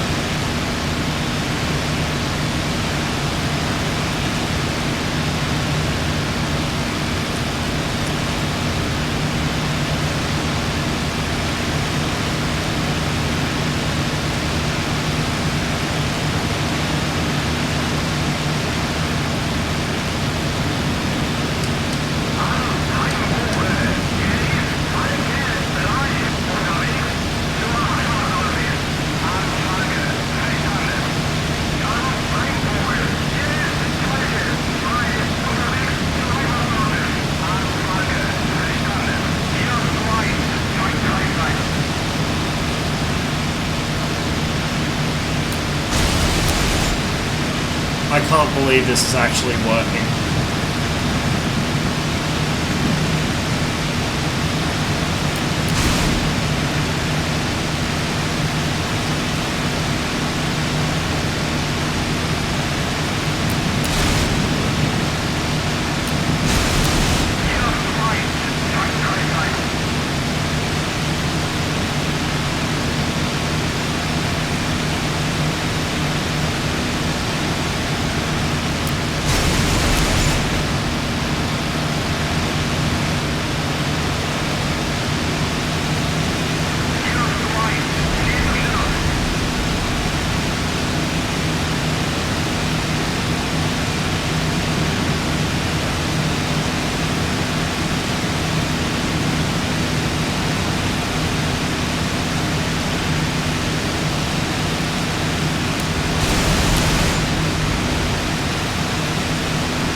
I mean, here I was under the impression that the BF-110 had been removed from fighter duties during the Battle of Britain specifically because it was easy prey for Spitfires and Hurricanes. which would imply it can't turn well, since the Hurricane wasn't the fastest thing on Earth.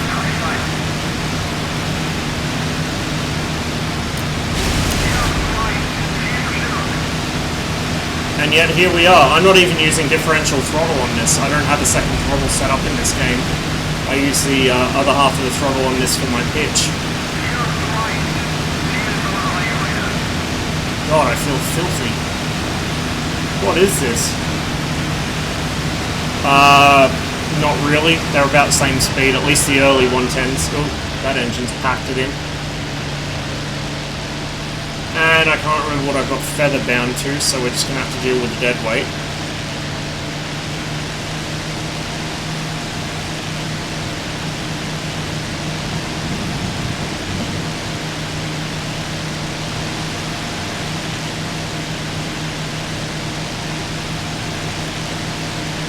From memory, the 110C's top speed was about 330, 340 miles an hour, which is about the same as the Hurricane. Spitfire Mark 1's top speed was, depending who you ask, about 360, 365 miles an hour. Oh, just heads up, I'm probably going to be going offline very shortly. I'm pretty tired. I was just doing some science after the campaign there, so... RIP.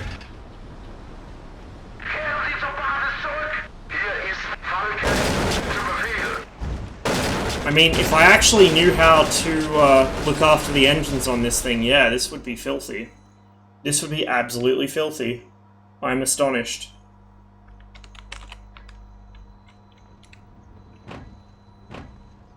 So there you have it. Apparently this thing can turn relatively well. Well enough to get its guns on a yak. So I guess I need to stop viewing 110s as easy targets and view them as actually legitimately fucking dangerous. Which is a bit of... It's going to take some adjustment, I'll say that much.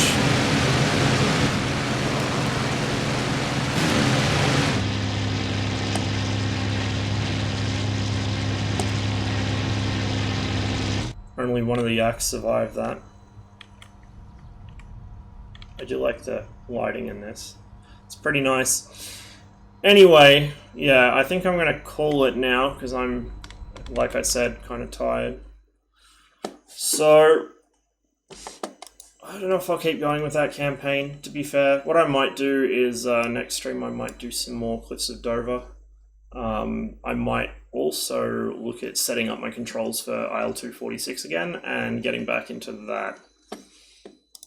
Because the campaign in that might not have been the best, but it was decent enough, and from what I remember, the AI was more of a challenge, so we'll see how we go. I might do more online stuff too, we'll see. But yeah, thank you very much for watching, guys. I'm surprised so many people turned out to watch me fight against the AI in the campaign. I'm genuinely surprised. I didn't think it'd be that exciting. But yeah, we'll get back into multiplayer soon, and probably some more Cliffs of Dover, because I do really like that game. Let's see who else is on.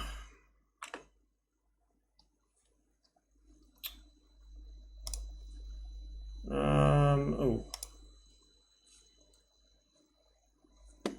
Let's see. It's like Salamorn's still playing. So I will send you guys over his way, I think.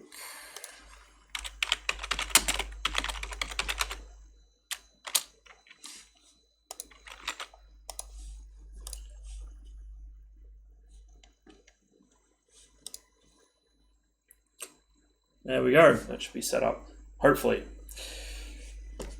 Thank you guys very much for watching, and I will catch you sometime tomorrow. Oh, might do some DCS too, maybe, if it'll behave itself, and if Salamorn and Pom are doing more dogfighting. Maybe. We'll see. Until then, catch you next time.